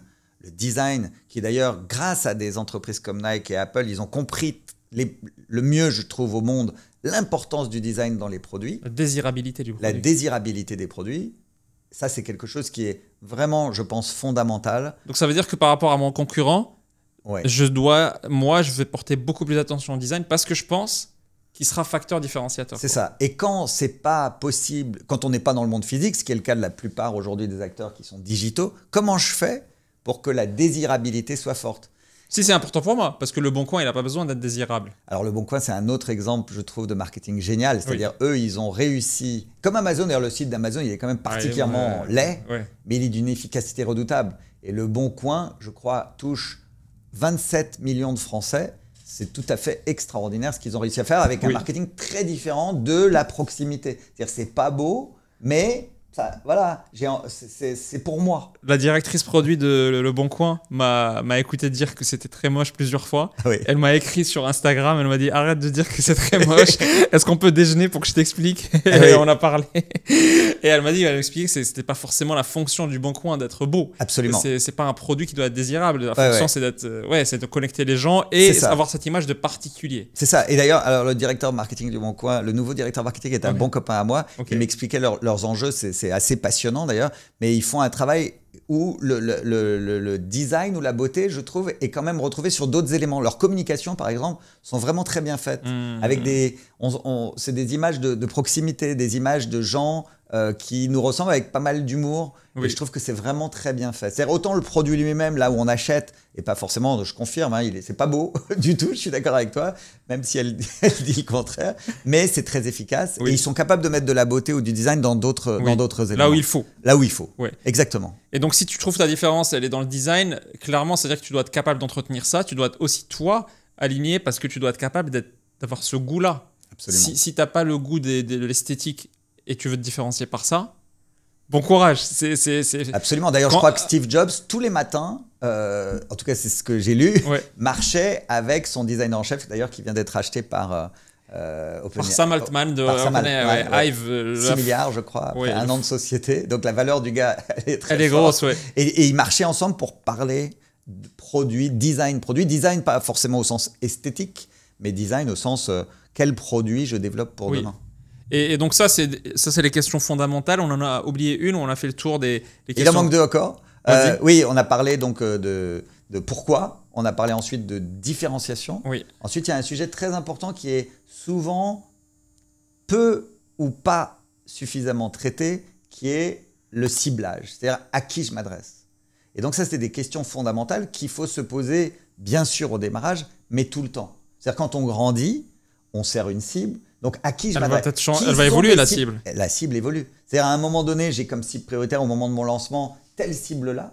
Il faut qu'elle soit plus réduite au début pour que je puisse Absolument. Il faut être excellent dessus. Ça a plein d'avantages que la cible soit réduite. C'est-à-dire, d'abord, on s'adresse à une cible qui va adopter mon produit. Et d'ailleurs, ça me permet du coup d'être très clair sur les attentes de cette cible, sur comment je lui parle, quel message je lui adresse, où je la touche. Quel média je prends. Ou est-ce que je le fais simplement par recommandation? C'est-à-dire je peux éviter de mettre de l'argent en étant un produit recommandé. Un des cas, c'est My Little Paris, que j'ai eu la chance d'accompagner pendant près de 10 ans. Et ça, c'est un exemple extraordinaire d'une entreprise qui a mis 0 en marketing. C'est-à-dire la fondatrice, elle a mis au départ 5 000 €. Et ensuite, elle n'a jamais investi en marketing. La marque s'est développée de manière organique. Et c'est quelque chose d'extraordinaire. C'est que de la recommandation, du bouche à oreille, parce que le produit correspondait vraiment très bien aux attentes des gens, amener un vrai service, c'est-à-dire qu'est-ce que je peux faire à Paris, qu'est-ce qu'il y a de bien à découvrir sur Paris. Et c'est parti de 10 copines qui ont trouvé que c'était intéressant, qui l'ont envoyé à 10 copines, puis 1000, puis 100, puis 1000, puis 100 000, 1 million, 6 millions de femmes, Paris, région parisienne, étaient abonnées à cette newsletter. Je ne connais pas les chiffres aujourd'hui, mais ça a été un succès organique basé sur la qualité, la différenciation. Pourquoi elle faisait ça? La fondatrice, c'est quelqu'un de très curieux qui avait envie de partager. C'était aligné avec elle. C'était très aligné. Donc on retrouve ces éléments-là et elle était très claire sur à qui elle s'adressait. Donc sa cible, elle était très claire. Et ça, c'est la cible. Et ensuite, c'est quoi la dernière question? C'est comment les toucher? Alors, ça, c'est lié avec la cible. C'est lié avec la cible. Je pense que la dernière, c'est l'innovation. C'est-à-dire de continuer sur une période de 10 ans, sur de 20 ans, comment je fais pour innover. Et là, je reviens peut-être sur la règle des 70-20-10 que j'ai appris en fait quand j'étais chez Coca-Cola, qui est de fixer un cadre à l'innovation. Le 70-20-10, ça veut dire quoi? Ça veut dire que je fais 70% de mes actions, je les planifie sur des choses, je sais que ça va marcher.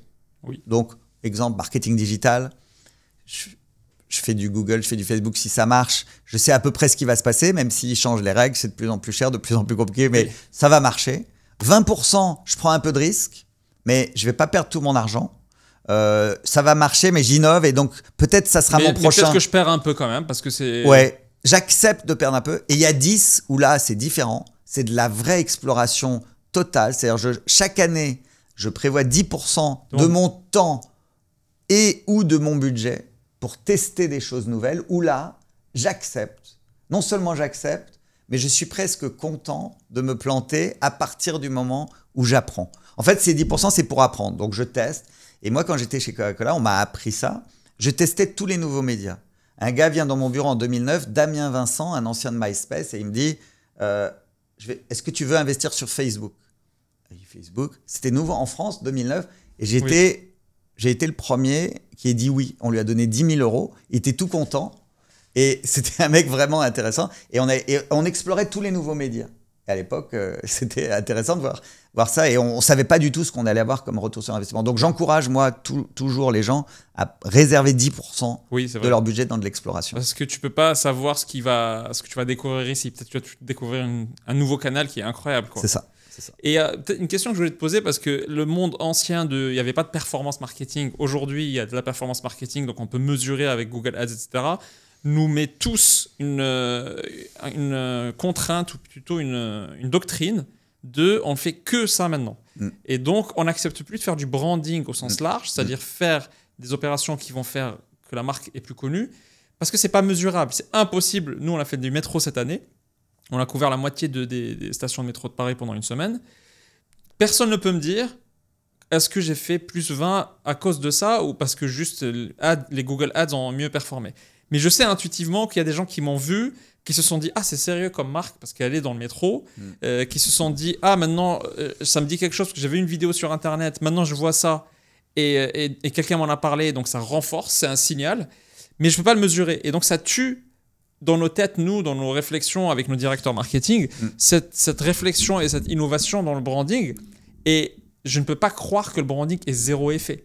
Mais comme je ne peux pas le mesurer, je ne le fais pas. Alors moi, ce que je fais, c'est que je réserve dans ma tête un truc un peu proche de tes règles, 70, 20, 10, et je me dis, une partie du budget doit être risquée sur du pur branding, parce que si ça ne marche pas, c'est une perte limitée. Si ça marche, j'aurais raté tout ça si je ne le fais pas, en fait. Et donc, impossible à mesurer. Et en plus, la différence énorme, c'est que comme tous les budgets vont vers le performance, ça devient moins cher de faire la non-performance. Et faire de la radio.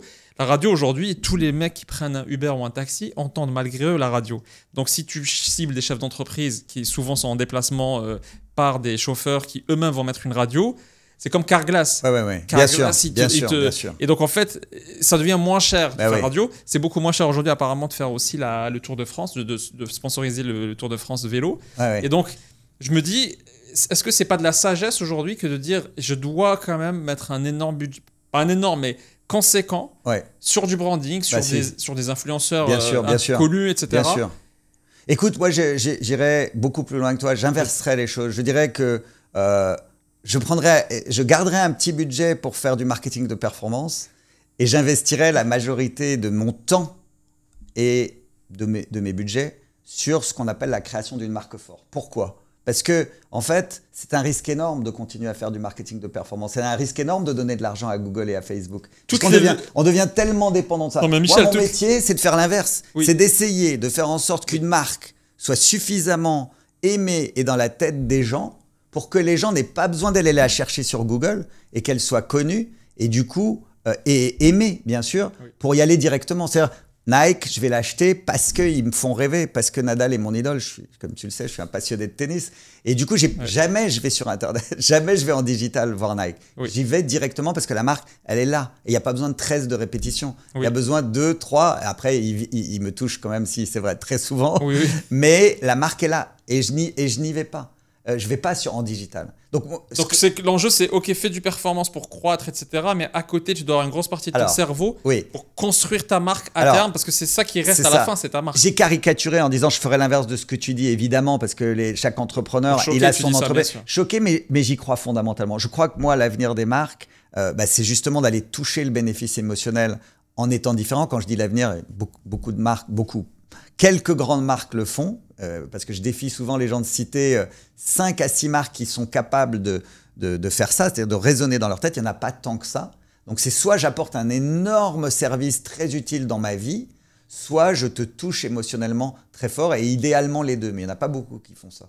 Donc moi, je recommande vraiment de réfléchir en termes de marque, d'identité de marque, qu'est-ce que j'amène comme bénéfice, et bien sûr de continuer à faire du marketing de performance. J'ai un seul exemple qui l'a mesuré, c'est peut-être quelqu'un que tu pourras inviter, c'est Uber Eats, qui, à partir de son lancement, dans un moment très embouteillé avec des Deliveroo et autres, c'est Julie Touillaro qui en parle très bien, la directrice marketing d'Uber Eats, qui vient de prendre ses fonctions il y a 1 an à peu près chez Doctolib.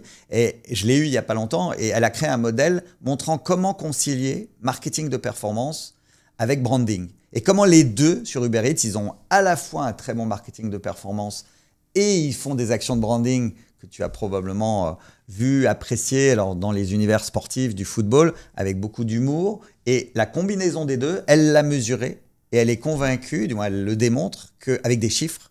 Et donc je pense qu'il faut arriver à créer des modèles de mesure d'efficacité qui combinent les deux. C'est pas simple.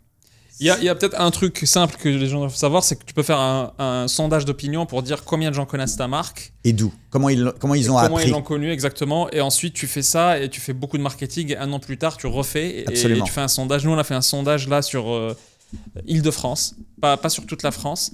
Et on a déjà 14-15% des Franciliens qui connaissent Legalplace. Ah oui, c'est déjà une très belle notoriété. Ouais, ça commence à faire. Et ensuite, bien sûr, certains d'entre eux connaissent ce qu'on fait vraiment, parce que d'autres connaissent juste la marque, mais c'est vague. Et d'autres savent te dire exactement quel service on propose et peuvent te citer des choses. Donc, et après, tu mesures avec tout ce que tu as fait, où est-ce que tu es arrivé 1 an plus tard. Mais après, c'est vrai que quand tu gères un business, la vérité... Parce que moi, on parle toujours de tracking, de KPI. Les volumes, c'est qu'est-ce que tu vends. Non, ce que je veux dire, c'est qu'on parle toujours de diktat du chiffre. Ah oui. On réduit tout à un chiffre. Sauf que la vie, c'est pas des chiffres. Le chiffre, c'est une réduction de dimension parce que c'est plus facile de communiquer sur des chiffres. Mais les chiffres cachent beaucoup de choses plus complexes. Par exemple, quand tu dis les gens te connaissent, mais est-ce qu'ils t'aiment ?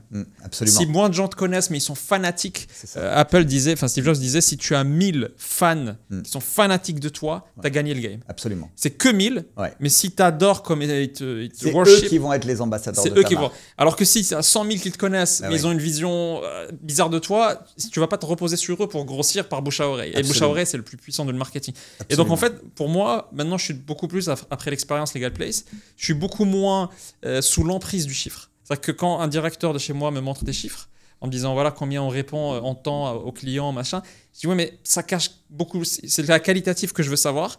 Et d'ailleurs, dans toutes les décisions qu'on prend, c'est beaucoup plus l'intuition et le bon goût qui fait qu'on prend cette décision ou pas. Il n'y a pas de chiffre. Quand tu dis le gars de Cristalline, il a fait le mapping, ça l'a aidé, mais à la fin, il y a quand même une intuition qu'il avait, qui a fait qu'il s'est dit vas-y, fais-moi le mapping, parce que je pense qu'il y a un trou. Le mapping l'a juste supporté et soutenu dans sa pensée. Absolument. Mais après, on peut manipuler les chiffres pour leur faire dire ce qu'on veut en réalité. Donc finalement, je pense que c'est...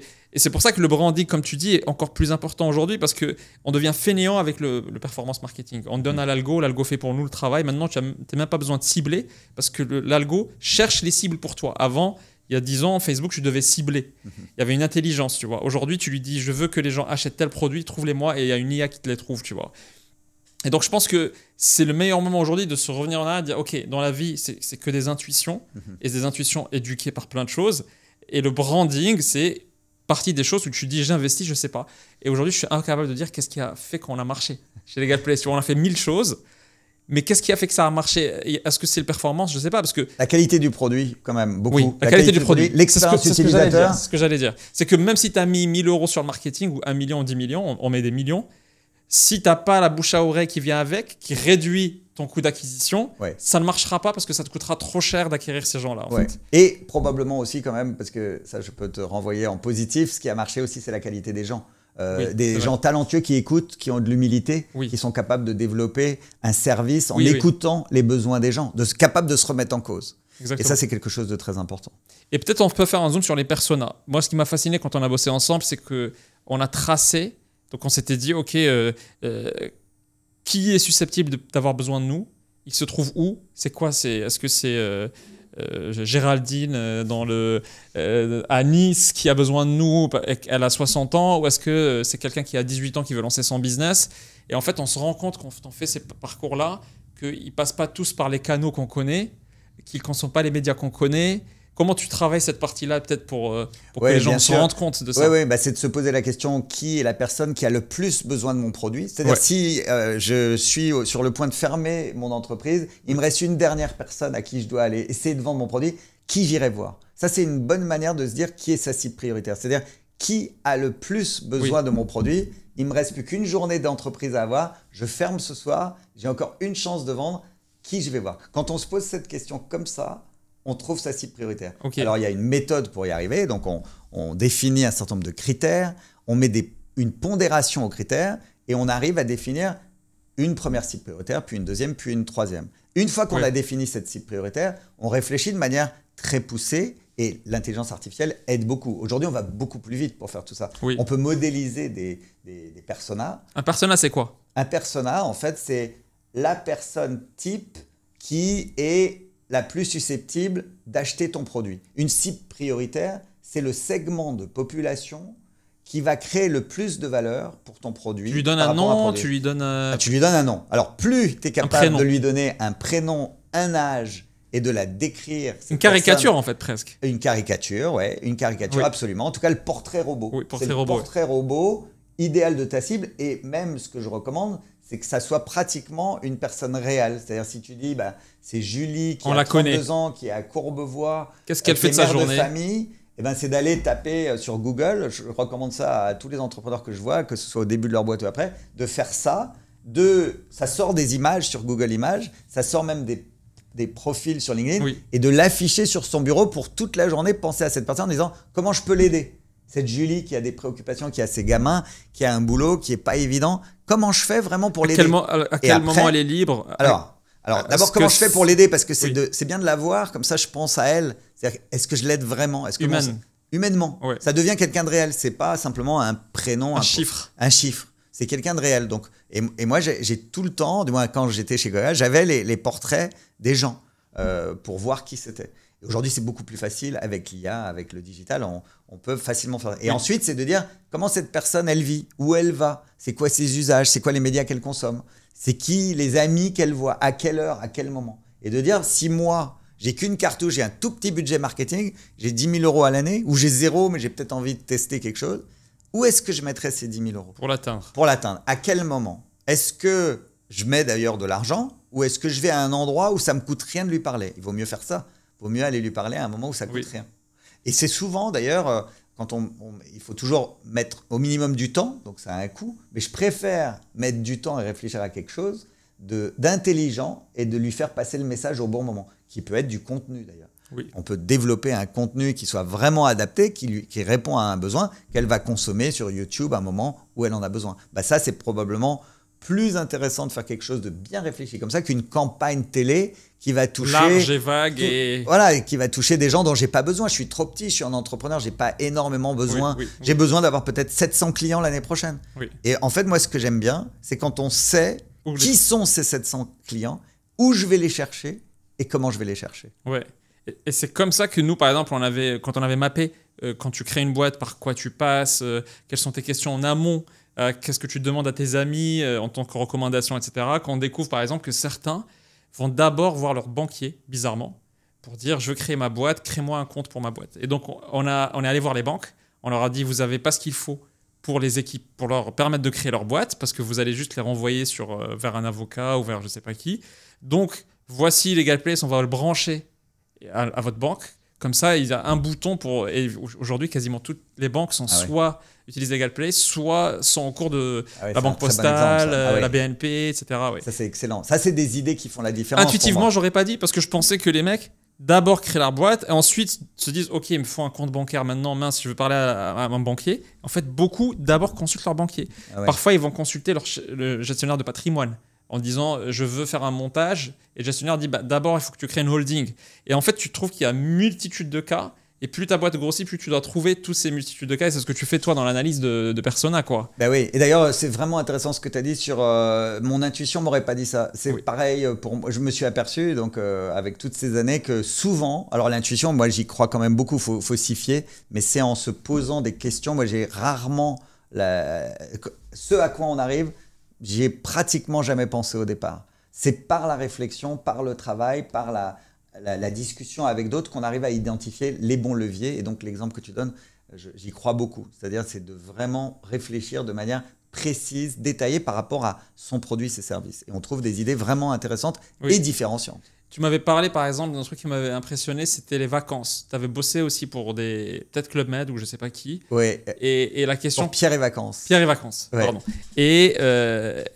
Et dans le persona, Ouais. la question que se posaient les gens, la question c'était quand est-ce que les gens réfléchissaient à leurs prochaines vacances. À leurs prochaines vacances d'été, aux prochaines grandes vacances. Et une des questions d'ailleurs qu'il est bon de se poser pour tout le monde, pour tous les fondateurs d'entreprises, c'est quelle est la manière de réfléchir à mon produit pour ma cible prioritaire? Comment elle pense pour la première fois à moi?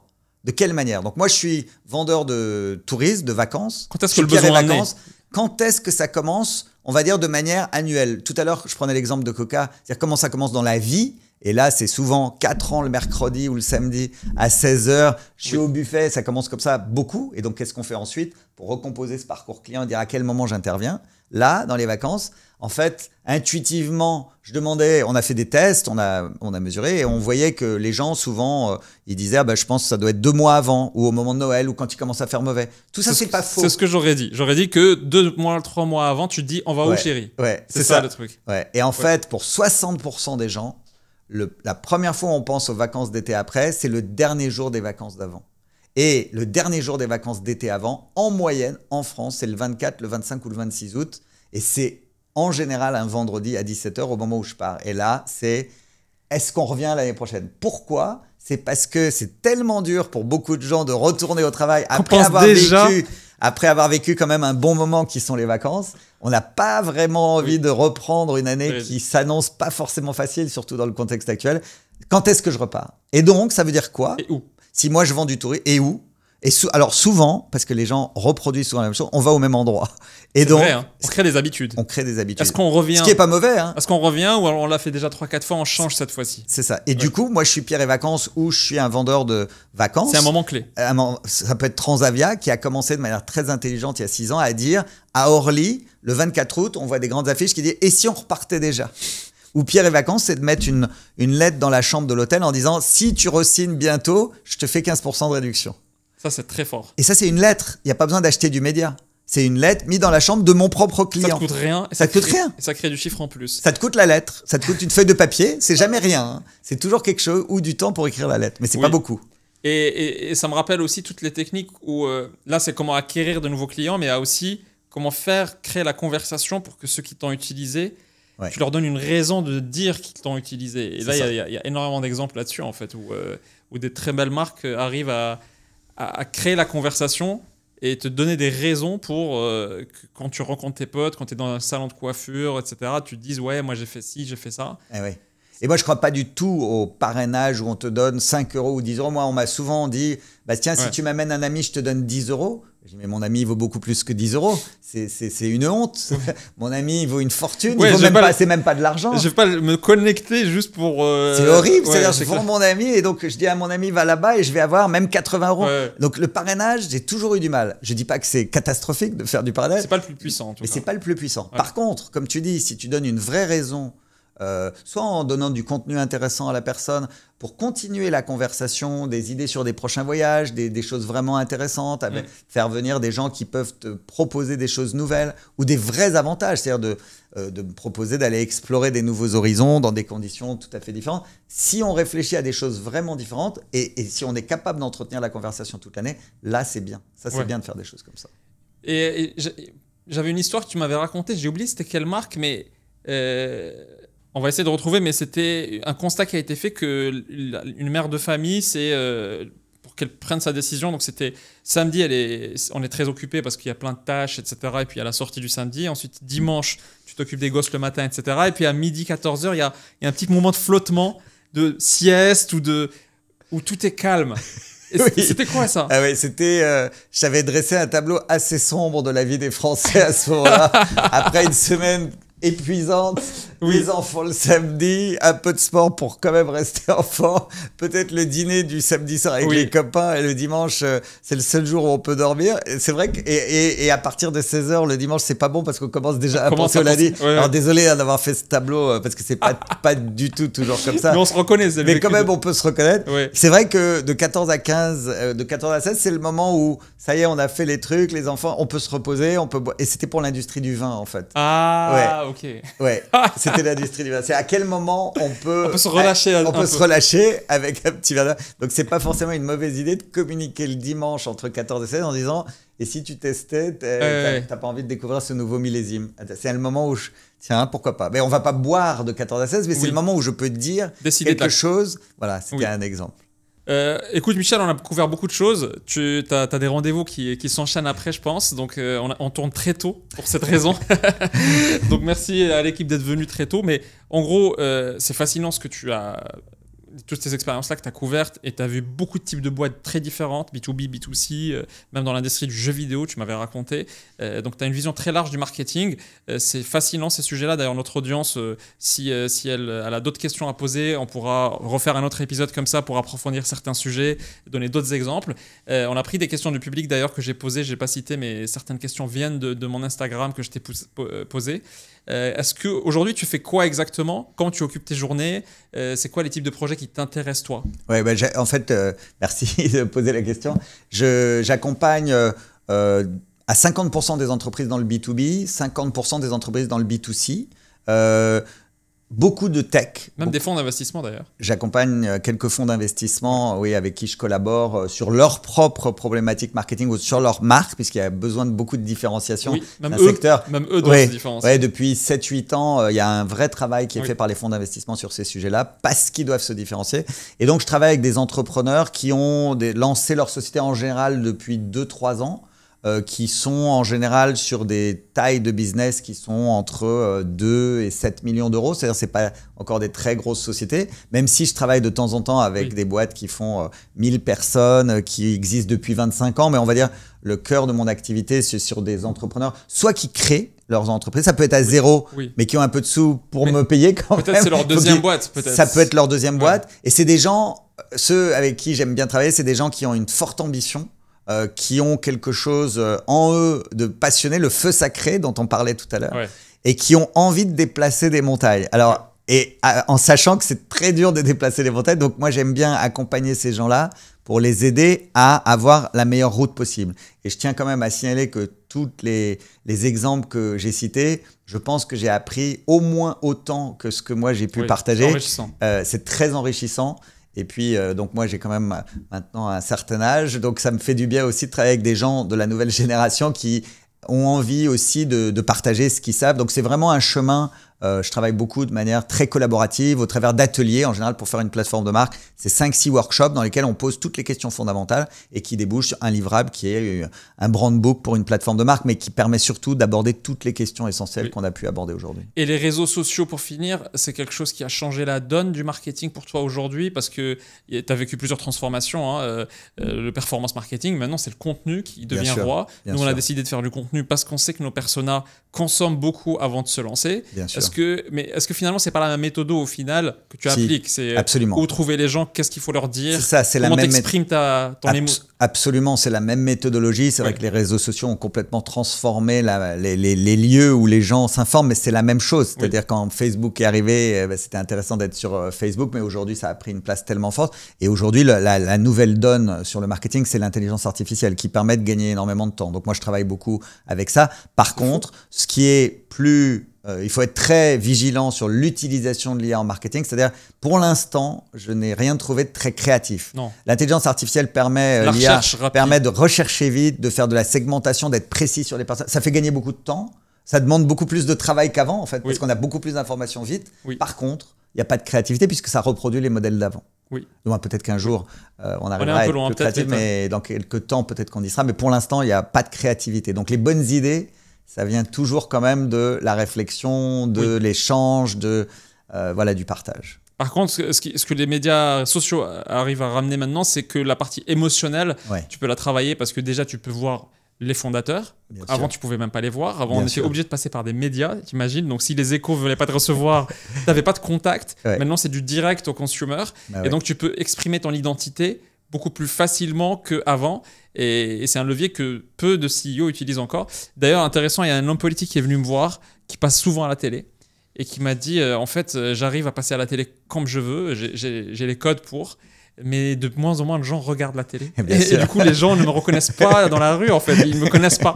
Et comment tu fais sur les réseaux sociaux, tu vois, il y a un shift énorme qui est en train de se passer, ouais, quoi. ouais.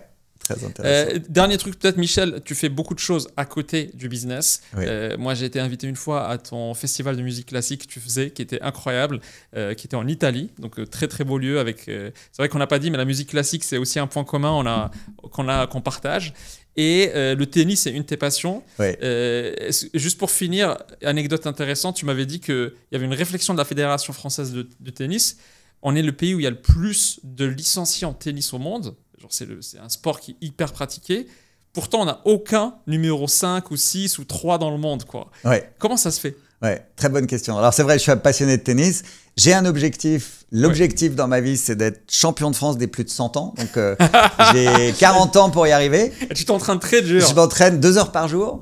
Je suis 700e mondial aujourd'hui à l'ITF. Waouh. Ouais, des plus de 60 ans. Hein. Donc Quand même. je compte Je pense que sur vous mettrez une raclette très vite. sur la fatigue des générations à venir et leurs blessures puisqu'ils sont très blessés. Donc c'est un objectif, j'ai décomposé en m'as dit sous-objectifs. Tu m'as dit que David, tu le fatiguais beaucoup. Absolument. Donc mon niveau n'est pas brillant, mais je m'amuse beaucoup. Et l'idée de cet objectif que je me suis fixé, c'est de rester en bonne santé le plus longtemps possible. Mais je suis un passionné de tennis. Effectivement, l'enjeu pour la Fédération française de tennis et toutes les fédérations, c'est de développer la pratique d'un sport parce que c'est quand même public au départ. Une fédération sportive reporte à l'État.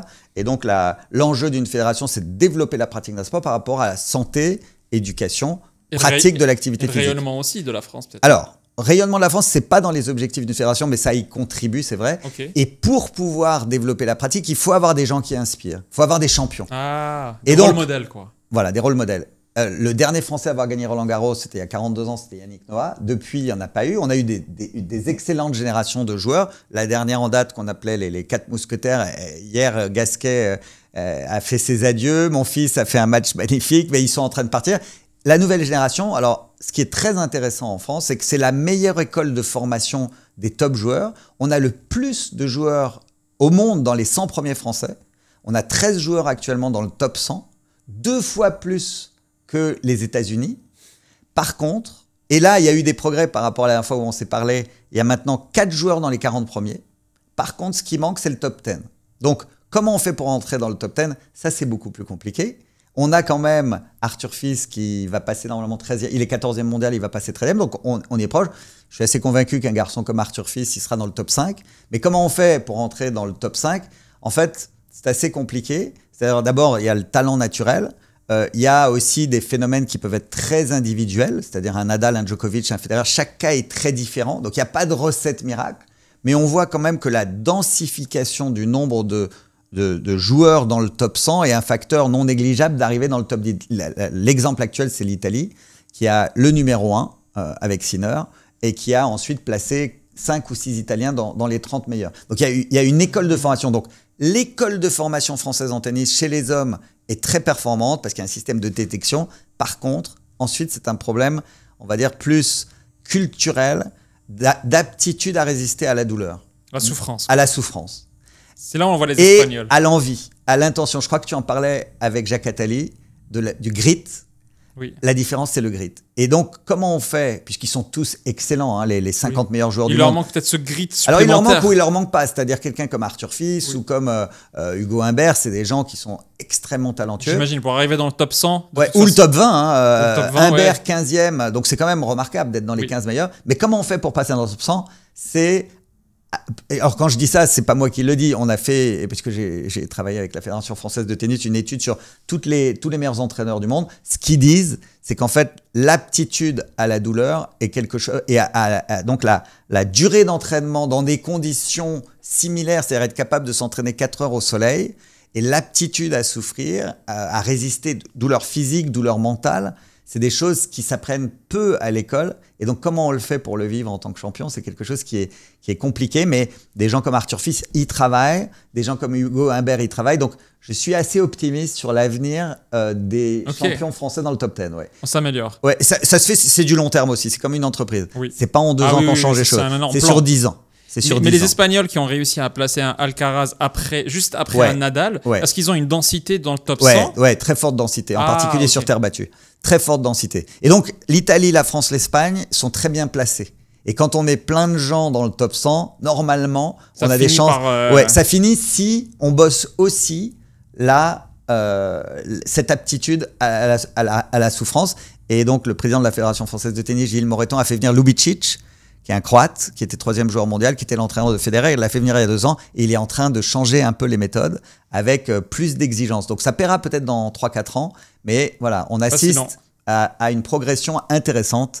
On verra bien ce qui va se passer. En tout cas, je le souhaite pour notre pays. Ah oui, donc à suivre. Peut-être qu'on en reparlera dans un autre épisode avec un numéro 1. Mais c'est vrai que nous, on couvre beaucoup ce sujet de souffrance / résistance. Et on a reçu pour finir un préparateur mental de sportifs de haut niveau ici, qui a été un coureur français sprinter de 100 mètres. Et il nous avait expliqué que c'est pas, la performance, elle se joue surtout à l'entraînement sur combien tu peux durer dans l'entraînement en fait. Plus tu fais d'heures d'entraînement sans casser, sans briser ton corps. Et c'est pour ça que le dopage, ce qu'il permet en fait, c'est juste de t'entraîner plus. Il te permet pas de performer dans le match, mais il te permet d'avoir fait plus d'heures d'entraînement auparavant, sans rupture. Et c'est pour ça que tu réussis finalement. C'est ça. C'est comme un bon coca qui te donne de l'énergie plus longtemps. Sans coque. Ok, merci beaucoup Michel, c'était fascinant. Et merci à toi, trop cool de refaire un épisode une autre fois. Avec joie, merci beaucoup. Au revoir. Au revoir.